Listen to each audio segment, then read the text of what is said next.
Sir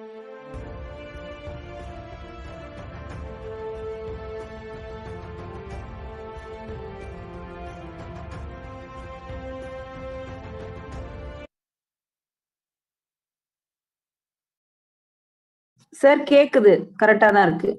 okay ma'am, okay. டோட்டலா எவ்வளவு நிமிஷம் சார் இருக்கு? டோட்டலா 2:30. சரி சரி ஓகே சார். ஆல்மோஸ்ட் 3 ஆயிடும். ஏன்னா இப்போ புதுசா ஒரு 2 சேர்த்து கொடுப்பாங்க. பட் நான் புதுசு தான் சார் ப்ளே பண்ணணும். பட் வேற வாய்ப்பே இல்ல, வழியே இல்ல. ஏதோ பிரச்சனைன்ற பட்சத்துல தான் இத ப்ளே பண்ணணும். சரிங்க மேம், நீங்க பண்ணிட்டு எனக்கு வாட்ஸ்அப் பண்ணிடுங்க. நான் உங்களுக்கு அனுப்பிடுறேன். அப்புறம் சார் என்னமோ சொல்லணும்னு நினைச்சேன். ஆக்சுவலி அந்த மரியா மேடம் வந்து பேசுவாங்க. மரியா மேடம் வந்து தீபா மேம் வெல்கம் பண்ணிட்டு தீபா மேம் க்ளோஸ் பண்ண உடனே இத பத்தி சொல்லுவாங்க சார். சொன்னதும் நீங்க ப்ளே பண்ணுங்க.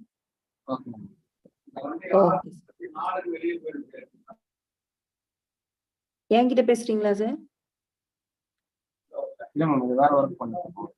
Okay sir, okay. Thank you sir.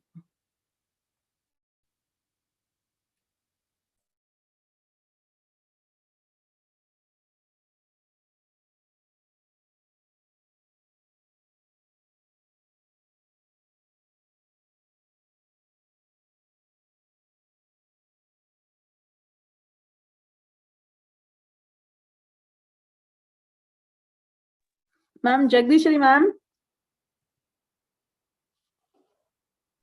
சொல்லுங்க மேம். நீங்க ஸ்கிரீன்ஷாட் எடுப்பீங்க தானே மேம்? நீங்க கம்ப்யூட்டர்ல இருக்கீங்களா? எந்த அப்பப்போ ஆஃப் ஆயிடுது. இல்ல நான் இல்ல. ஒருவேளை நீங்க இல்லனா மகேந்திரன் சார் கிட்ட சொல்லணும். அதுக்காக தான் கேட்டுக்கிறேன். சொல்றீங்களா? கொஞ்சம் ஷார்ட்ஸ் எடுக்க சொல்லுங்களேன். சரி சரி. எந்த அப்பப்போ ஆஃப் ஆயிடுது மேம். இப்போ இன்னும் கனெக்ட் ஆகல, ரீஸ்டார்ட் ஆயிட்டு இருக்கு. ஆரம்பத்துல ஒரு 4-5 எடுத்தா போதும் தானே? வேலிட்ரி நீங்க மேனேஜ் பண்ணிப்பீங்க தானே? வேலிட்ரிக்கு வேண்டாம், செஷன் மட்டும் போதும். அப்புறம் ரிப்போர்ட்டுக்கு நான் எடுப்பேன். ஆமா, அவர் எடுக்க சொல்லுங்க. நீங்க இது கேக்குறீங்களோன்னு பார்த்தேன். பிபிடிக்கு அவரை ஃபுல்லாவே எடுக்க சொல்றீங்களா? செஷன் ஃபுல்லாவே எடுக்க சொல்லுங்க. வேலிட்ரி பிளஸ் எதுவும் இல்ல அவர் வந்து 8 வரைக்கும் இருப்பாரு. அப்புறம் டிராவல் போல அவருக்கு. இப்ப நம்மளுக்கு வீடியோ வந்துரும் கரெக்ட்டா? வீடியோல எடுத்துக்கலாம்னு நினைக்கிறேன். நீங்க இந்த பிபிடிக்கு மட்டும் எடுத்துக்க சொல்லுங்க. நான் பாத்துக்கிறேன். ரிப்போர்ட்டுக்கு நான் பாத்துக்கிறேன்.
ஜெகதீஸ்வரி மேம், சொல்லுங்க ma'am. whether the sir has joined? No ma'am, not yet ma'am. Okay, make him as a panelist. Okay. Yes ma'am, yes.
Yes, sir has joined. ma'am.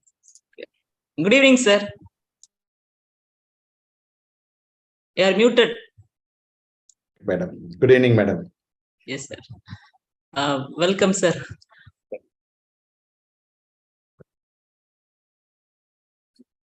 How are you, sir? Good, madam, and you? Yeah. After a long time, I'm seeing you, sir. Again through virtual line only, right? Yeah. Hopefully, we will be able to catch up in the next instant, directly. Sure, sir. Yeah.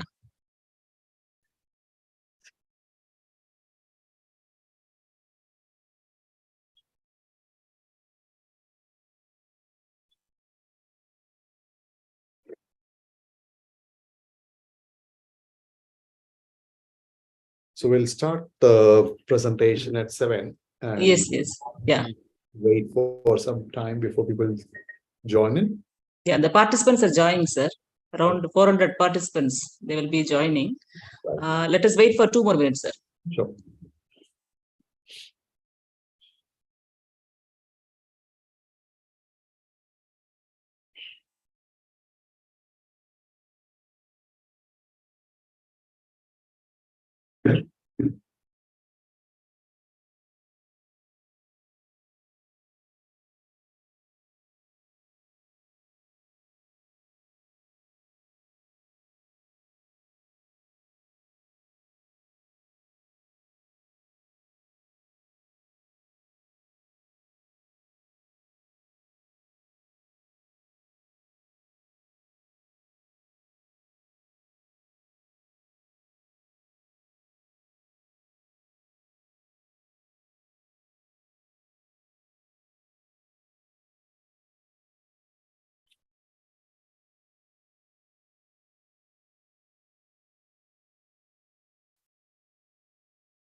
So we're thinking things are getting better. Things are again turning, the winds are changing.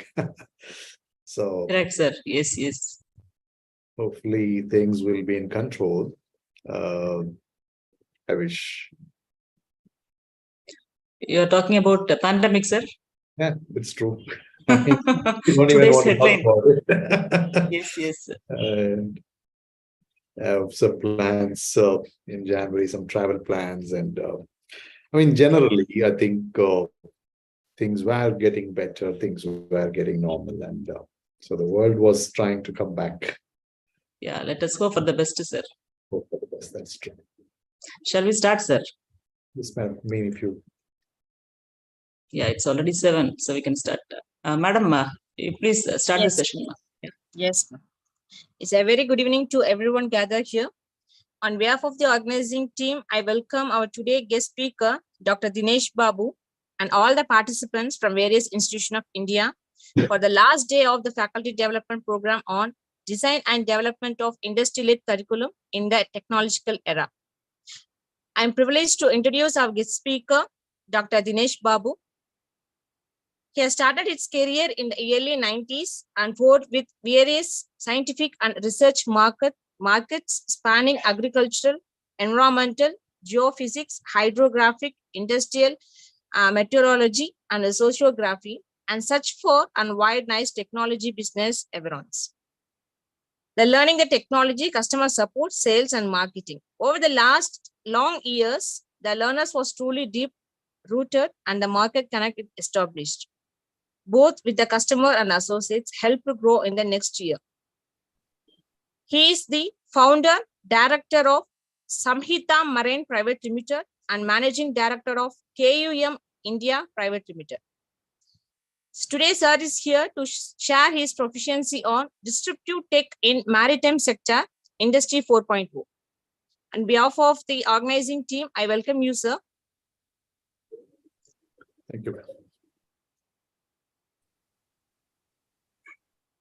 So I request sir to take over the session. Thank you. Thank you for the brief introduction, Padmapriya.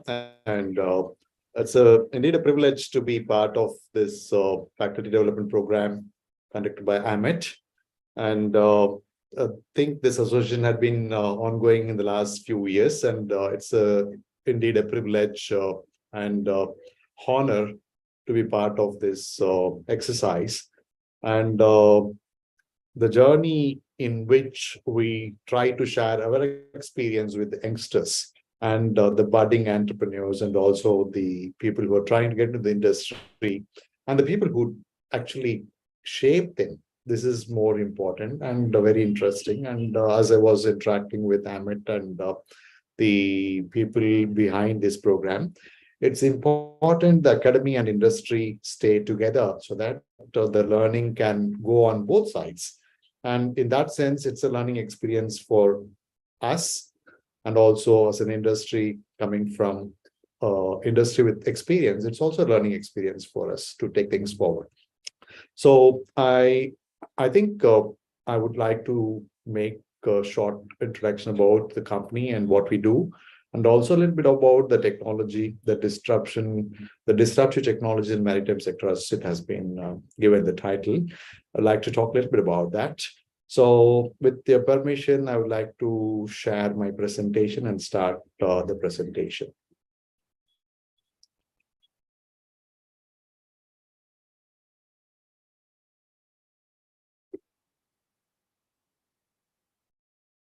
Are you able to see this screen at this point in time? Yes, sir. Okay.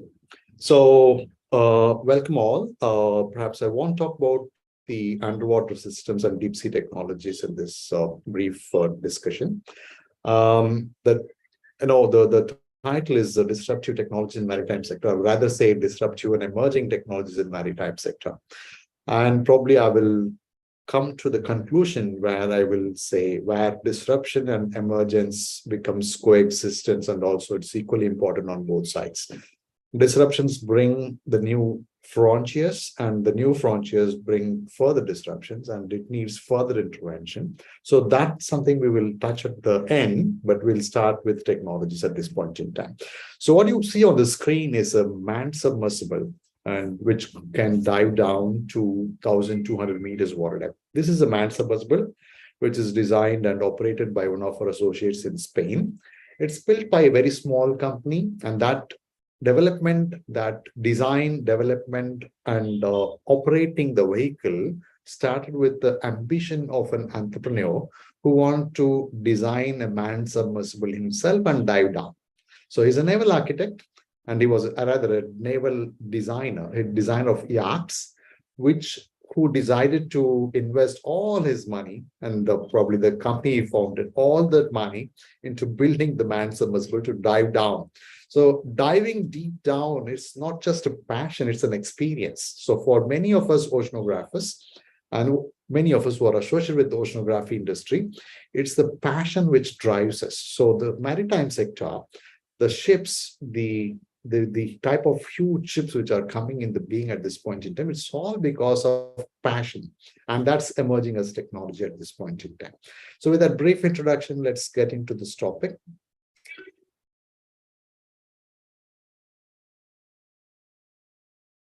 So basically, I just want to give a very brief introduction about Samhita Marine and KM India. So we are a company which is in our 6th year of operation at this point in time, Samhita Marine, and KM India is a subsidiary of KUM, a company based in Kiel in Germany. And we started this company, KUM India, as a subsidiary in India in the year 2020, in the height of pandemic. And we are just pulling to realize the opportunities at this point in time. There's a distinct difference between what Samhita Marine does and what KM India does. Samhita Marine is bridging various companies which makes technology to come into the Indian market. So we represent few companies. We also now utilize the Make in India concept to bring the technology and bridge the technology and make it in India to some extent. And so Samhita Marine has a varied interest in oceanographic and marine sector. We deal with deep sea technologies, and we deal with deep sea mining in ocean observation systems, and ocean acoustics, and so on and so forth. So we deal with institutions like National Institute of Ocean Technology, in National Institute of Oceanography in Goa, Indian National Center for Ocean Information Services in Hyderabad, and also National Center for Polar and Ocean Research in Goa, and so on and so forth. We also deal with institutions like Geological Survey of India, and also academy like Indian Institute of Technologies, Chennai, Madras, and various other institutions. We also work on defense strategic programs with defense R&D institutions like Naval Science and Technology Lab in Visakhapatnam, and also Naval Physical and Oceanography Lab in Cochin, and few other such advanced institutions, including Indian Navy, and also strategic applications for various other projects, including Department of Space on need basis. So we deal from varied interests from the, in oceanography sector, we deal from marine equipments, geophysical equipment, seismic instruments, ocean bottom seismometers.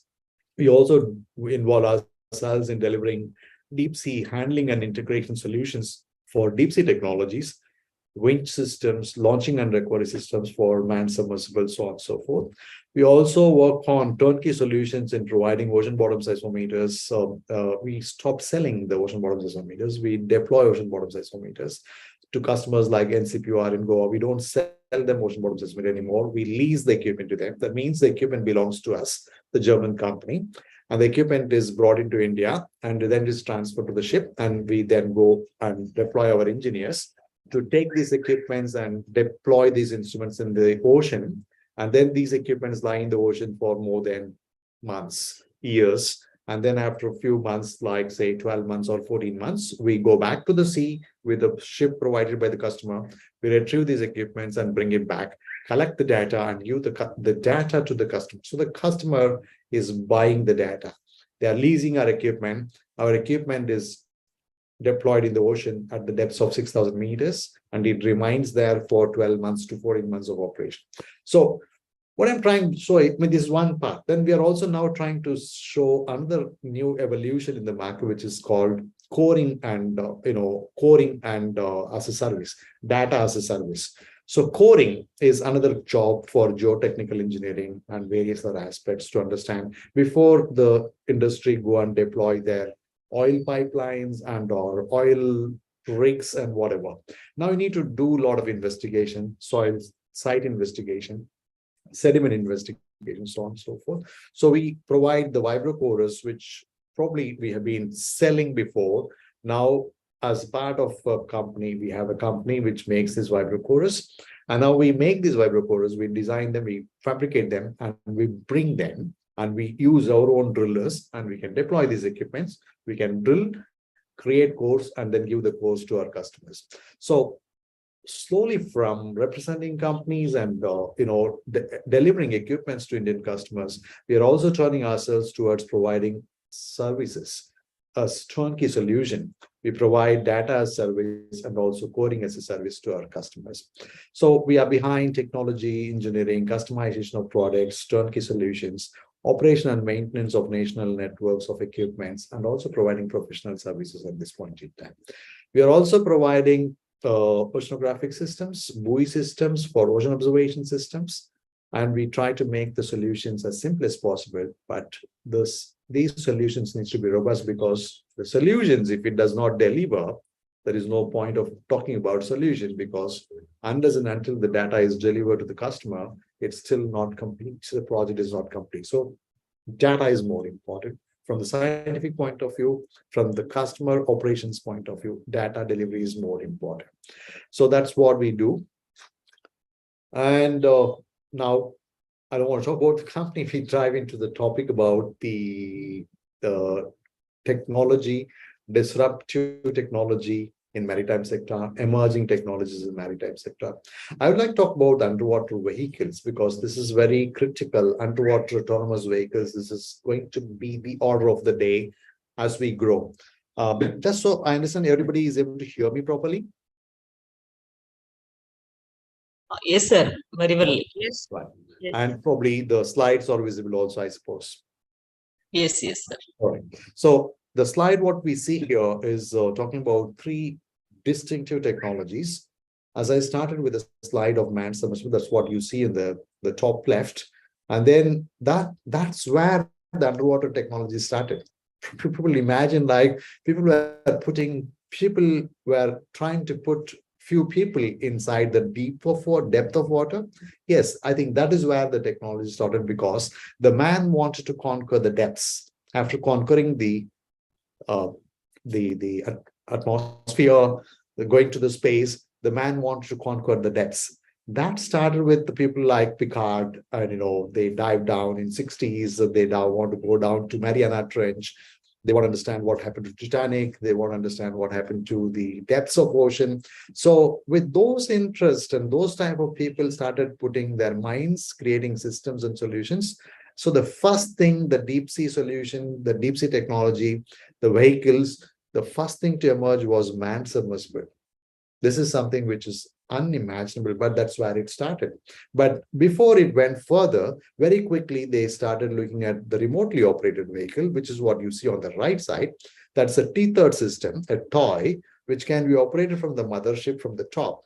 And then you can send it down to few hundred to few thousand meters to 6,000 meters water depth. We have lights, we can have cameras, we can have multiple solutions and sensors which can go down, take pictures, grab samples, and bring it back. That's called remotely operated vehicle. That's what you see on the right side of the screen. And the next step from that was autonomous underwater vehicle, which means without the man operating anything with a remote control, without a man sitting inside the vehicle like the one which you see on the left side top, manned submersible. A man drives the vehicle down with one or two more men. So without these, a toy was made that is called autonomous underwater vehicle. This toy is not, it's very expensive toy. This toy costs anywhere between $1 million, maybe around $300,000 towards a few $1 million. In terms of money, we're talking about, between few crores to few hundred crores. So it depends on types of equipment you have, types of intervention you want to do, types of application you want to do, and strategic programs you want to conduct. Autonomous underwater vehicles, this is the evolution, the best thing the mankind has evolved. So I want to talk about all these three things, and I will give you a little bit about brief about how it started and now and where we are at this point in time, where we are heading to. But underwater vehicles, autonomous vehicles is what we are trying to talk about.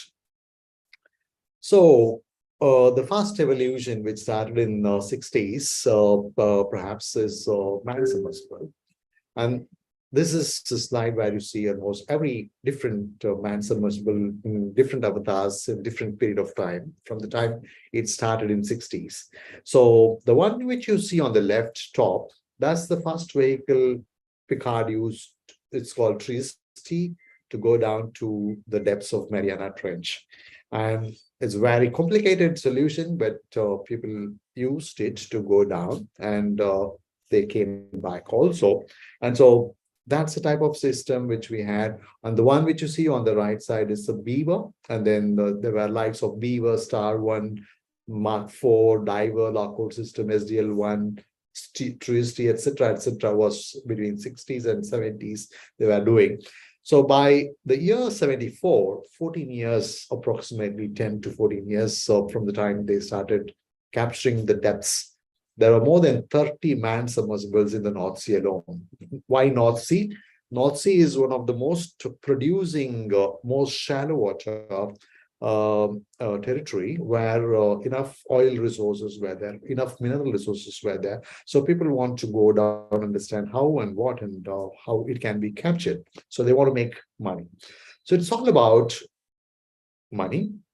Millions and millions and billions of dollars is what technology is driving people to do a better technology, a better system to see if we can capture the depths of the sea. And so we can explore and then probably harvest. And one of my friends and also one of the eminent scientists in the National Institute of Ocean Technology, the director of the institute today, he was the one who corrected me, don't use the word exploit. Rather, we talk harvesting. So probably exploration and exploitation is what people used to talk now. We say exploration and harvesting of the resources from the depths of sea was possible, these type of emerging technologies. But those guys, they started in the 60s with the same ambition and passion to capture the depths not because they want to do technology and or science. That's one part of it. Anything which has driven the technology has been driven not by science and or capability of mission for those projects, but mostly it has been driven because of the resources it can generate. And it's all because of the types of money it can bring it back to the mankind. People were investing heavily on technology and spending much more heavily on technology. And then you see the first manned submersible, which was going down to 4,500 meters water depth. That's Alvin, which is what you see on the left bottom. It's called Alvin. This is American manned submersible operated by Woodsole Oceanographic Institution and the Office of Naval Research of Department of Defense, Government of the United States. And after Alvin came, there were plenty of underwater vehicles, manned submersibles came, like the Russian Mir 1 and 2, and then the Chinese Along, and then before Chinese went down to the depths of, there were Japanese Shinkai, the French Nautilus, and then probably a few more, but I think the prominent ones which stood out is the Shinkai, the Nautilus French, the American Alvin, and probably the Chinese Zhelong, and then various versions of Chinese vehicles. And then there was an industry-driven, like commercially driven entity called Triton submarines. This is what you see on the right bottom corner. That vehicle, it's a commercial company based in the United States, and they had subsidiaries and associate companies in many parts of Europe. And they built a manned submersible in various frames and capacities. And the most terrifying thing they did is they conquered the depths of all continents, almost every continent in every corner, the deepest points they conquered by sending a vehicle and some people down, or going down to explore and understand what is happening at those depths. So the vehicle, what you see on the right bottom, is Triton submarine, and that was capable of taking 2 persons, including 1 pilot, down to 14,000 meters water depth. So they captured the most deepest point, much more deeper than Mariana Trench. Mariana Trench is the most known deepest point in the mankind. And this vehicle has gone down to 14,300 meters water depth. So we have been associated with all of these, not all, but some of these vehicles, including Triton. One of our associates have delivered the batteries technology for the Triton submarine. And now coming to the point where we as a country in India, we are also proud of making our own manned submersible at this point in time. And we have been working on this in the last several years. And we try to get a manned submersible through various options and means. And since those things did not work out, probably India has decided to build a manned submersible ourselves. Now, that's Matsya 6000. That's what you see in the bottom center, the yellow color vehicle with the red hat. This is built, or this is being designed by National Institute of Ocean Technology in Chennai. And the exostructure is getting ready.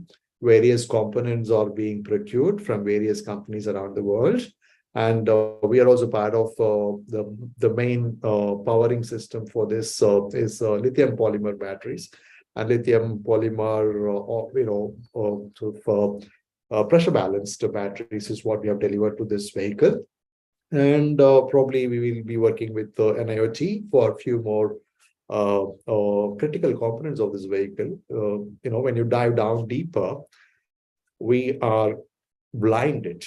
Now, when we drive the car on the road, we are navigating using GPS. We know the map. Then we can go from one end to the other end of the road or other city by navigating using the maps. What do we do when we go down deeper? This is the most critical points the mankind and the technologies were trying to challenge themselves and work upon and bring the technologies to work. So it's not so easy to make these toys work when you go down inside the water. Below a few hundred meters, it's just blind zone. And below a few thousand meters, we get into hadal zone. There is absolutely nothing. There's not a flick of a light down there. So you need to have your own lights. You need to understand your own bearing. You need to understand where you are going. So how do we know all this? There is no GPS. Down under, there's no GPS working for us. So we have to depend on various other technologies, including inertial navigation system. So somebody needs to tell this guy and pre-program, then you go on, so for non-aided mode, you still go down to certain depth, certain distance without being guided. So we have to have inertial navigation system, very high accuracy inertial navigation system. We should have ultra-shade baseline, the acoustic positioning system from the mothership, guiding the USBL transponders into these vessels, and the inertial navigation system. And then with thrusters, it is diving down there. So the thrusters, lights, cameras, various payload sensors, which is all sitting on this vehicle. And then there is probably something like our hands to go and grab something. Because what is the need for the man to go down to those depths? We want to understand the science there. We want to understand what is the environment there. Now, is it good enough that 3 people sitting inside or 2 people scientists sitting inside go just look at it, collect some pictures, bring cameras, pictures, images, videographs? Is that enough? We might want to pick some samples also, rock samples, bio samples, so on and so forth. So the one you see on the manned submersible, you have like manipulators, like our hands. So all these things will be operated by few people sitting inside or using computer programming, the systems running, echo sounders, multi-beam, side scan sonar, cameras, lights, all these things will have to be operated on need basis when you sit down there at that depth. So going down is not a fun, but it's also you need. Now, the people sitting inside, it takes few hours to dive down to those depths, maybe 4 to 6 hours to go down to 6,000 meters water depth. And then you need few hours to go around the environment, collect some data, and/or pictures and samples, and then you need to come back. So there is a lot of technology involved in doing all that. So all those technologies needs to be realized, and it needs to be incorporated, and it needs to be operated. It needs to be foolproof and functional. Why? Because we are challenging ourselves to send 3 people, including 1 pilot, deep down to 6,000 meters. Why those 3 people are going? Because it's of national importance. It's a mission. Like we send few people down in our rocket, up in our rocket to the space. So it's like conquering the space as a country. Everyone also wants to go down to the depth to understand what is happening down there. Now, why we want to do this? Because of various reasons we want to do this. There's a science behind it. There are organisms which are living in those depths, in Hadal zone, 5,000, 6,000 meters. How these organisms are thriving at that depths, like 6,000 meters water depth. When a man, if this vehicle gets punctured and water starts, jetting inside, the water will be coming like needles and piercing, and then the people inside will be throwing pieces and smithereens. And that's the type of pressure we are talking about. So going out to the space, it's zero gravity, there is weightlessness, absolutely doable. You can have an oxygen and you can survive. But if you have to go down to a few hundred meters water depth, a man can dive with a diving suit, divers, we cannot go beyond 50 meters. And with all that, and you want to go further down, like for oil and gas purposes, for rig intervention, oil rigs and all that, which is at 300 meters, 400 meters water depth, we have to go with a diving bell. Means there's a cage which is pressurized and a man sits inside, and then he is dropped down there. He goes and does some job, welding, this, that, and all that in deep water, underwater, and then he comes back. When he comes back, he cannot just get outside the cage and walk out. It's not possible. You have to decompress him, and then it will take few hours to few days before he can come out. Otherwise, again, he will his body will go into pieces because of the pressure, which is, the body is not able to adjust. So the people which are going down there, they are going on a scientific mission. The purpose is to understand the environment, how the organisms, with all these, what I'm trying to explain, it is unbearable pressure, unbearable environment, unbearable condition. And still there is certain things which is living there.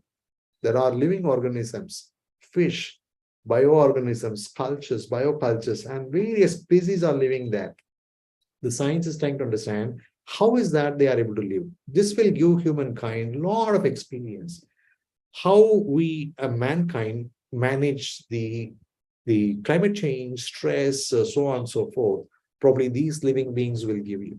And so these living beings there, down there, if we can extract some of them, if we can make some sort of, genetic modification, and that those type of things can go into our science in biomedicines. Probably it will also help us to do neurosciences, how to control the stress level and so on. So there are so much happening in deep sea technologies because of these factors. Engineering is only one flick of it. There are multiple things which can happen out of this.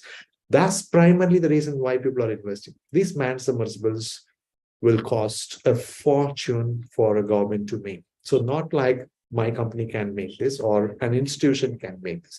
It needs multi-mission. So Government of India, Ministry of Earth Sciences, under Prime Minister's objective, has created a separate program called Deep Ocean Mission.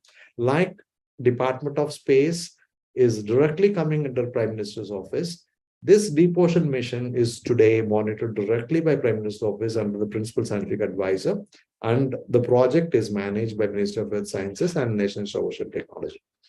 So what I'm trying to say is it's a very important program for a country like India and also for humankind. Various countries are pursuing this. So that's the reason why a country is investing millions and millions and millions of dollars. This project will cost us more than few hundred crores, maybe 300, 400, 500 crores. So when we deliver it, and then you need much more than that for operating this, the mothership, then the handling system to go and dive and come back.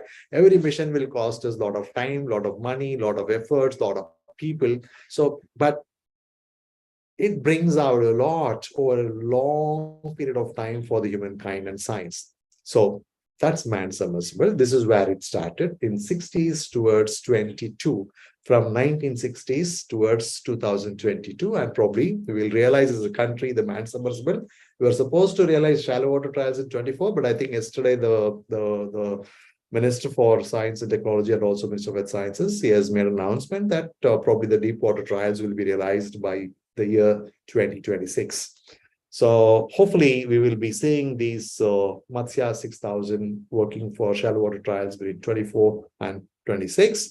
And from shallow water trials, we'll migrate to deep water trials. And as a country, we will be going down to 6,000 meter water.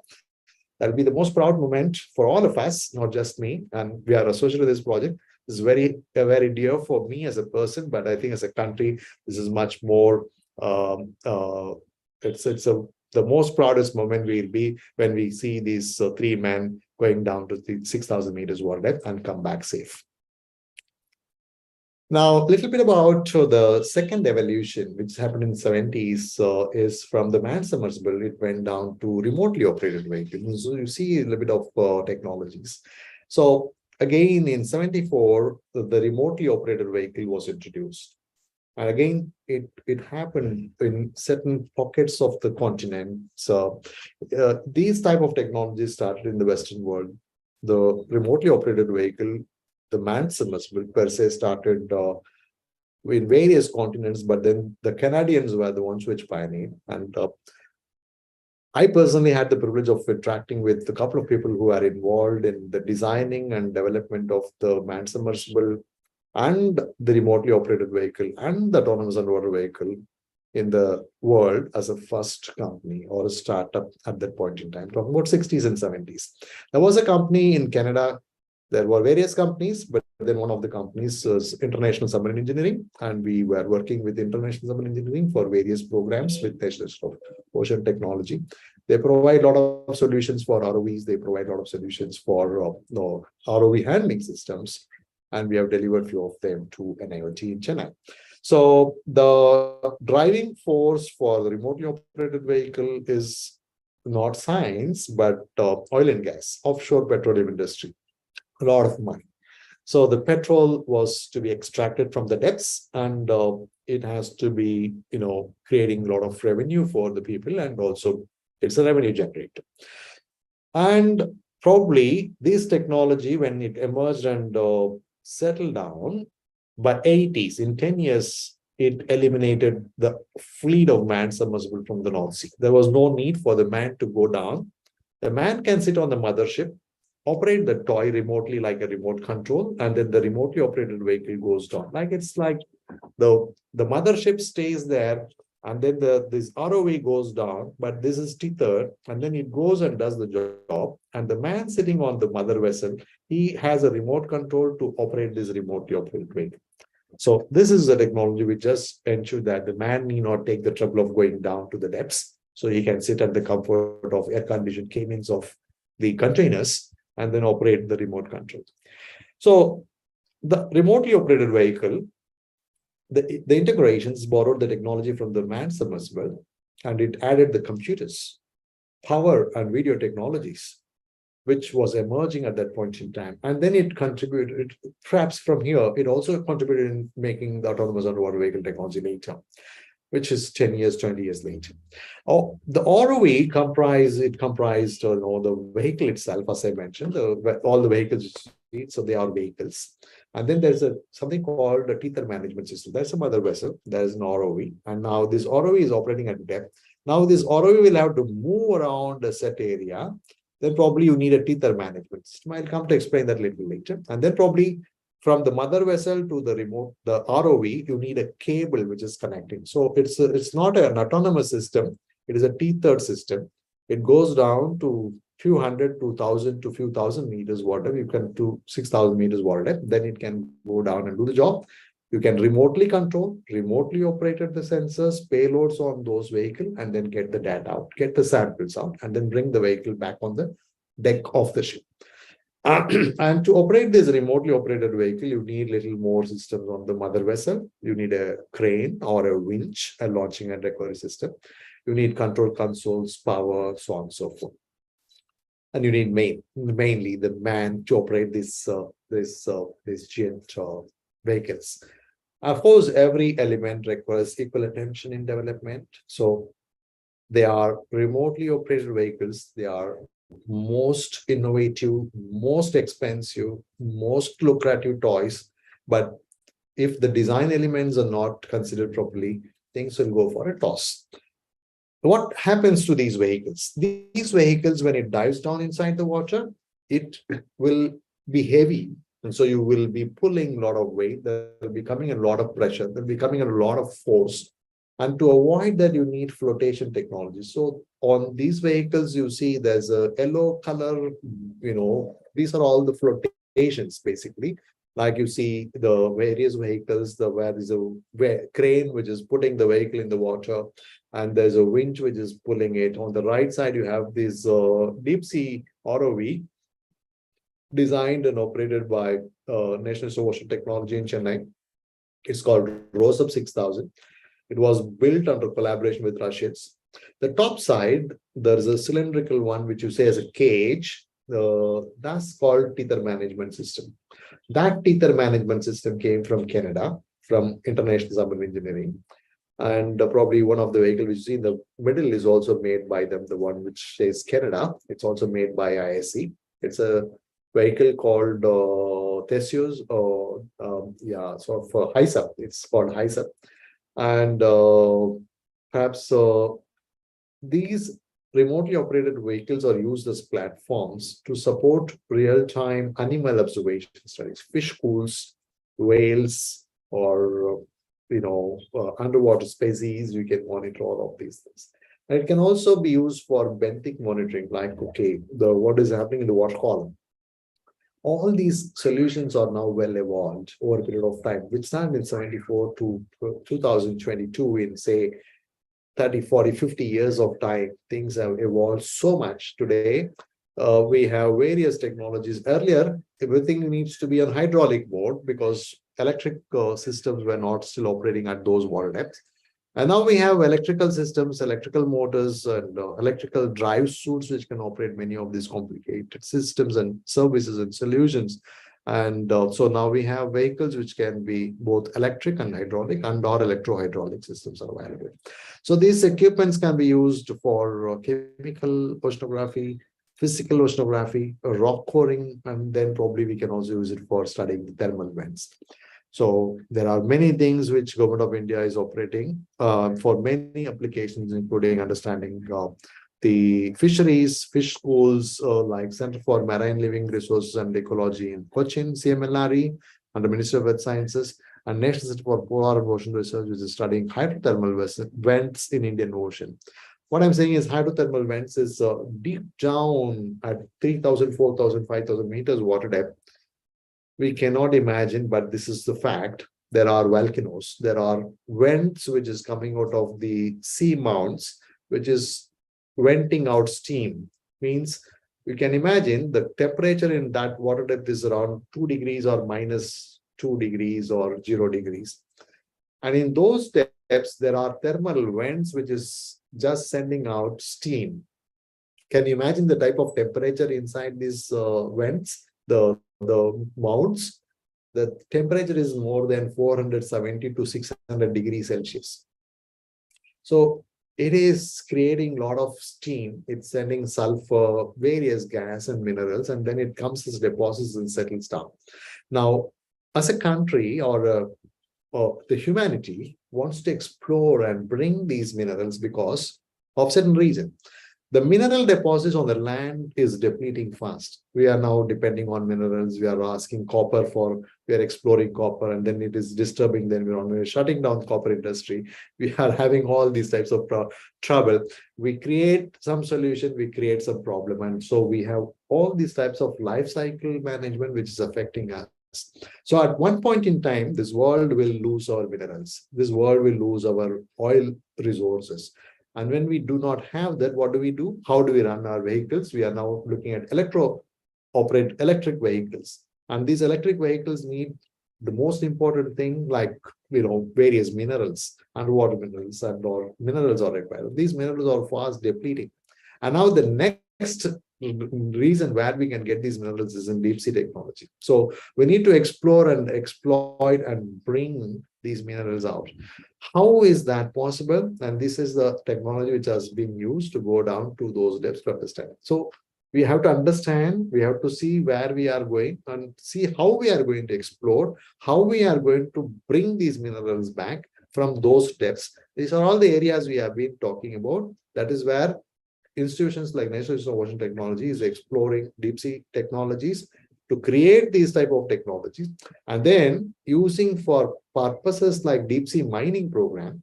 So I'm not going to the territory of deep sea mining, is it good or wrong, because there are multifaceted thoughts from environmentalist point of view, from the resources point of view. Things work on different spheres and different levels. We will not get into that. We will limit our discussion to technology. So it's being used on petroleum, oil and gas, offshore application for construction and intervention of activities in deep sea technologies. It's also used for harbor defense, offshore. I mean, like for instance, people come and drop something and go. Now the divers come, and when it is underwater, no one knows what is happening. From our friends on the west, they can send some divers and they can come. The friends on the east or the friends from the north, they send their vessels to the neighboring countries, like the waters in nearby countries, territorial waters, and people can dive and come inside. We will not know. So these are the type of equipment which can go down, keep monitoring, and then probably understand if anything is happening, anybody is coming and snooping or spying on us and stuff like that. So it can be used for various other things. And these divers don't come and go just like that. They come and drop some sort of underwater mines. These are, when I said these mines is different. This is not the mineral mines. These are bombs.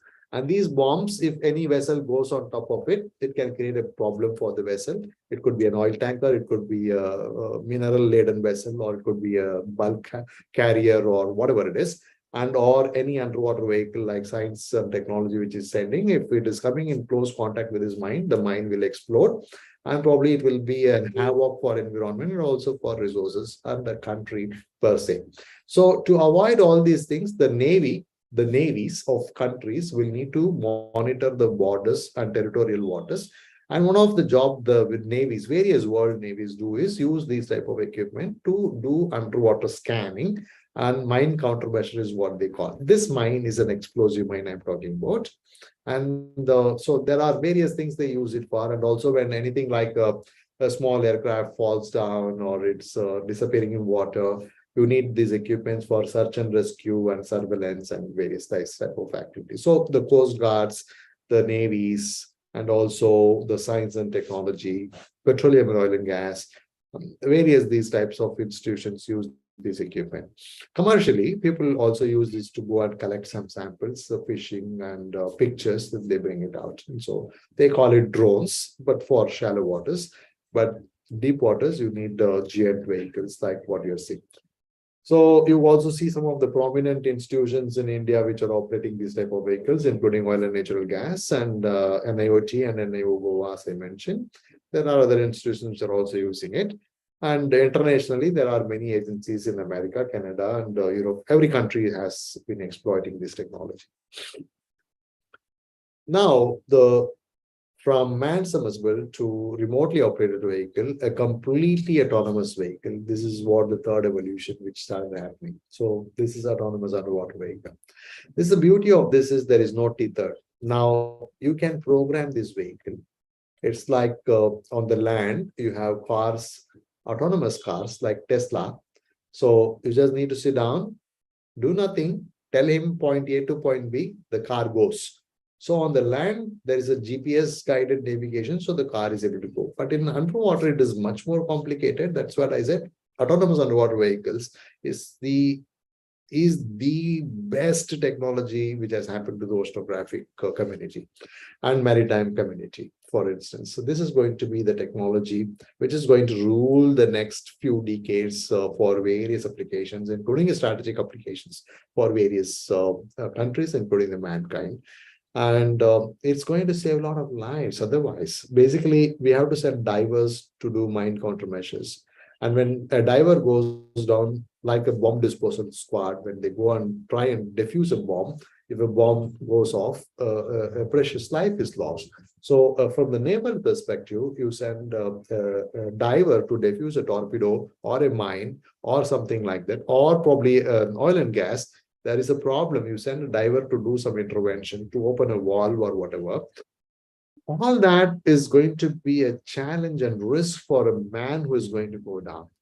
You and me sit down in the comfort of air-conditioned room and have a meal. And why one man or few of those men will have to go down and endure this type of challenge? This is the reason why these technologies has come. A man need not, a human need not pay the price which the humanity does not pay. A technology should be in a position to take over the responsibility of that type of people who do those type of risk and jobs. And those jobs are taken over by these type of technologies so that we can save the mankind and save those precious lives. So these technologies have emerged from that noble view and probably to expand the horizons of science. AUV development, it began in 80s. The concept had been around for a long time, but the autonomous revolution contributed to the feasibility. This third, rather, that's why I said it's a revolution, rather, it's not evolution. It's a revolution, which includes the AUVs, autonomous systems, and autonomous vehicles. It also had remotely supervised semi-submersibles and autonomous boats. You see, in mid-80s, probably the technology industry achieved the following. The autonomous vehicle is able to do the surveys. It can be pre-programmed. It can go from point A to point B and various lines. It can crisscross and do a survey and bring back the data.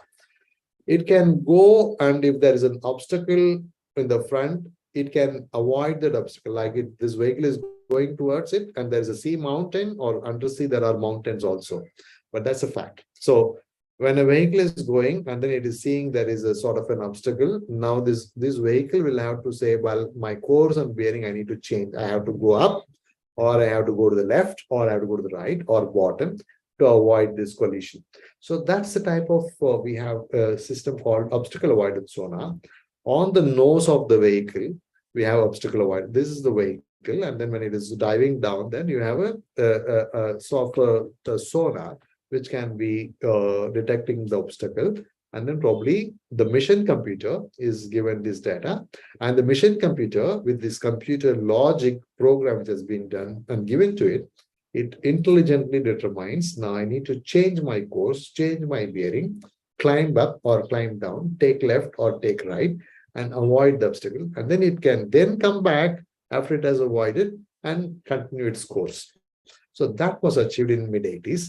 Probably they were able to give the waypoints and then make the vehicle to follow the waypoints also. That was feasible at that point in time in mid-80s. And they were able to do the full autonomous operation by programming the vehicle. And there are various types of vehicles of various dimensions, various sizes have come. I'm spending most of my time now on autonomous vehicles from here on. The reason, as I said, is this is the technology is going to be determining the next few decades. So probably we have small vehicle in the range of sub 1 meter, smaller than 1 meter. And then there are vehicles of 3 meters to 4 meters. And then there are vehicles like the length of vehicle is more than 10 meters. And the smallest vehicle, the diameter will be approximately like 9 inches, 12 inches. And now we can have the long range vehicles, the one at the bottom from the top, orange, yellow, and gray. You'll see there's a long range vehicle. And extra long range vehicles have also come. These vehicles can be easily 1 meter in diameter, and it can be more than 10 to 12 meters in length, fully autonomous. They can be underwater for more than few hundred hours. And so these are all the possibilities at this point in time. There are vehicles which are asymmetric, like ones you see the cylindrical type, and there are flatfish. There's a design constraint for this or that. You can decide how we want to take things and make things work. And the beauty of these things, the autonomous vehicles are not replacing the ships. They're complementing the ships. The ships are used in oil and gas industry, survey industry, for various reasons. In oil and gas and survey, hydrographic survey, they use it for survey primarily to explore and map and bring the data. And then the ships are used to drill and bring samples. And then there are mine countermeasures, which can be done by ships also using sonars. Now the ship cost, everyone knows, running a ship, a sizable ship with all these parameters will be definitely costing something like 30, 40, 50 lakhs a day. Depends on where from the ship comes, how long it is, what type of complements it has. We are now easily talking about a vessel of 80 meter towards 100 meter long with enough complement, maybe around 30, 40 people to man the ship. And then science crew, payloads like these, and all these things will make things very expensive. So instead of sending a ship to do that type of job and do a survey, you can get those jobs done using autonomous vehicles. You can, if you need an ROV, you still need the ship to deploy. But if you have a AUV, you still need the ship to deploy, but then ship can continue to do something else where these guys can go down and bring the data and come back to the ship, come back to the surface, and they can take it back. So the ship can do a job which is not directly connected with what AUV is doing. AUVs can do its own job, and it can transfer the data on live through acoustic communication to the mothership as they were doing. And they can also be given interventions and or commands to change course and or change parameters and or change the operating conditions in which they have been programmed to. So basically, these vehicles can be built at a very short time as compared to the ship and or any other vehicles. And it can be used for dual use. When I said dual use, it can be used for civilian purposes, scientific purposes, commercial purposes, and also for military purposes. And it is very low risk for environment. And its operating economy is very economical compared to the ship. It's in two terms, it's very portable system, and it is making it easier to deploy and operate and bring it back. And it has got more capability, and it can be fielded, it can be put into the water for less money, far less money. It can acquire the data targets with the large standoff, like it's easy to operate. It can be controlled remotely. the operators can be away from the hazards. For the mine countermeasure, especially if these guys are operating, the operator can be miles away. So at the comfort of the ship and container, he is sitting and operating and getting the data, which this is live transmitting. There are companies which have been doing this type of equipments. I'm not naming those companies, which you can see for yourself on the screen. And they're all prominent companies operating for long years in these underwater technologies. These underwater vehicles, they are beyond comparison, beyond our comprehension. And the owners have realized the performance are unmatched. For many users, so the endurance has been extraordinarily important. And the endurance had been, in 24 hours, it can operate autonomously for 24 hours. It is all operated by batteries. So you launch it and it is having a programmed mission. It goes and does the job 24 hours or 48 hours or 72 hours later, it can come back. Now the technology has evolved. They are even able to, with batteries, they are able to put down and make it operate for even 100 hours. And now there's a next day technology is coming out, which is called fuel cell technology. We'll talk about it a little later. I just want to give you can imagine these type of technologies has been underwater for more than 1,200 kilometers of seabed survey. It's underwater in one flight, getting recharged periodically at various interventions. But it's been running 10 days under the ice, not even underwater. It's under the ice caps in northern Canadian territories. They have drilled a hole, dropped the vehicle, and then it started moving 1,200 kilometers, 10 days at a stretch below the ice. It was moving from one point to the other. Periodically, there were drills which were made to recharge these batteries, because when this was done in 2004, there was no much technology about fuel cell technology to operate this forever. So they have to recharge the batteries. And there is only way to recharge the batteries is drilling holes, program it, it comes there, it connects to the charging station, gets charged, and then it goes. Because the moment you bring it out, it's a different, you can change the batteries, field swap batteries are there, or you can recharge like this. So that was a very innovative measure taken by Canadian government and also a Canadian research organization called Natural Resource Canada, in collaboration with International Summit Engineering, a company in Port Coquitlam in British Columbia. They made this innovation and frontier innovation in technology in those years at the point in time. So in Q1, Q2 2004, the record was set for the longest unsupervised survey mission accomplished by an AUV. To talk about the accomplishments. So this is a typical configuration of the autonomous underwater vehicle. The front part is called the nose cone, and it is a flooded section. And then the mid section is a payload section. It's also a flooded section. And then it can also have a dry hull, dry section. It's a pressurized compartment. You can keep batteries in that. You can keep some of the payload which cannot take water. It can be in dry compartment. And then you can have the tail section and rudders to control the climbing or going down. And then the propulsion is on the rearmost. And this is a type of vehicle which is called asymmetric vehicle. It is the most efficient,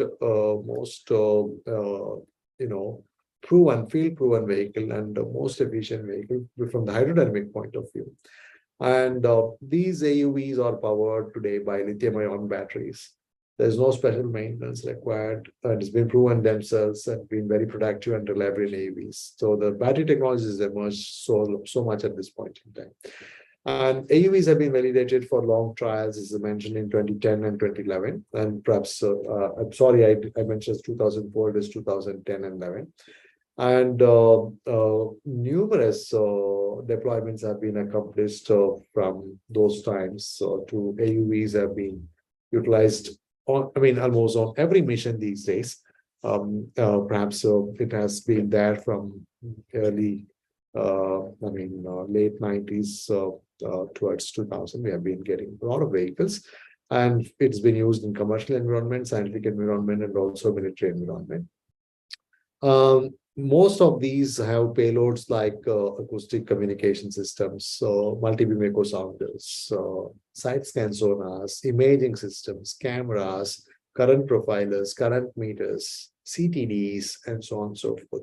So it can be fitted at various types of equipment, but predominantly this goes onto the belly, and then on the side they put a lot of equipment payloads, and they operate acoustically using sonars, and then communication is happening through acoustic channels, and so on and so forth. And typically these vehicles can cruise at around 3 knots, and it can go between 28 to 60, 70 hours, 150 kilometers long. Perhaps today it is capable of even going to 100 hours. They are available now. They are having swappable batteries, which can put under the pressure hull.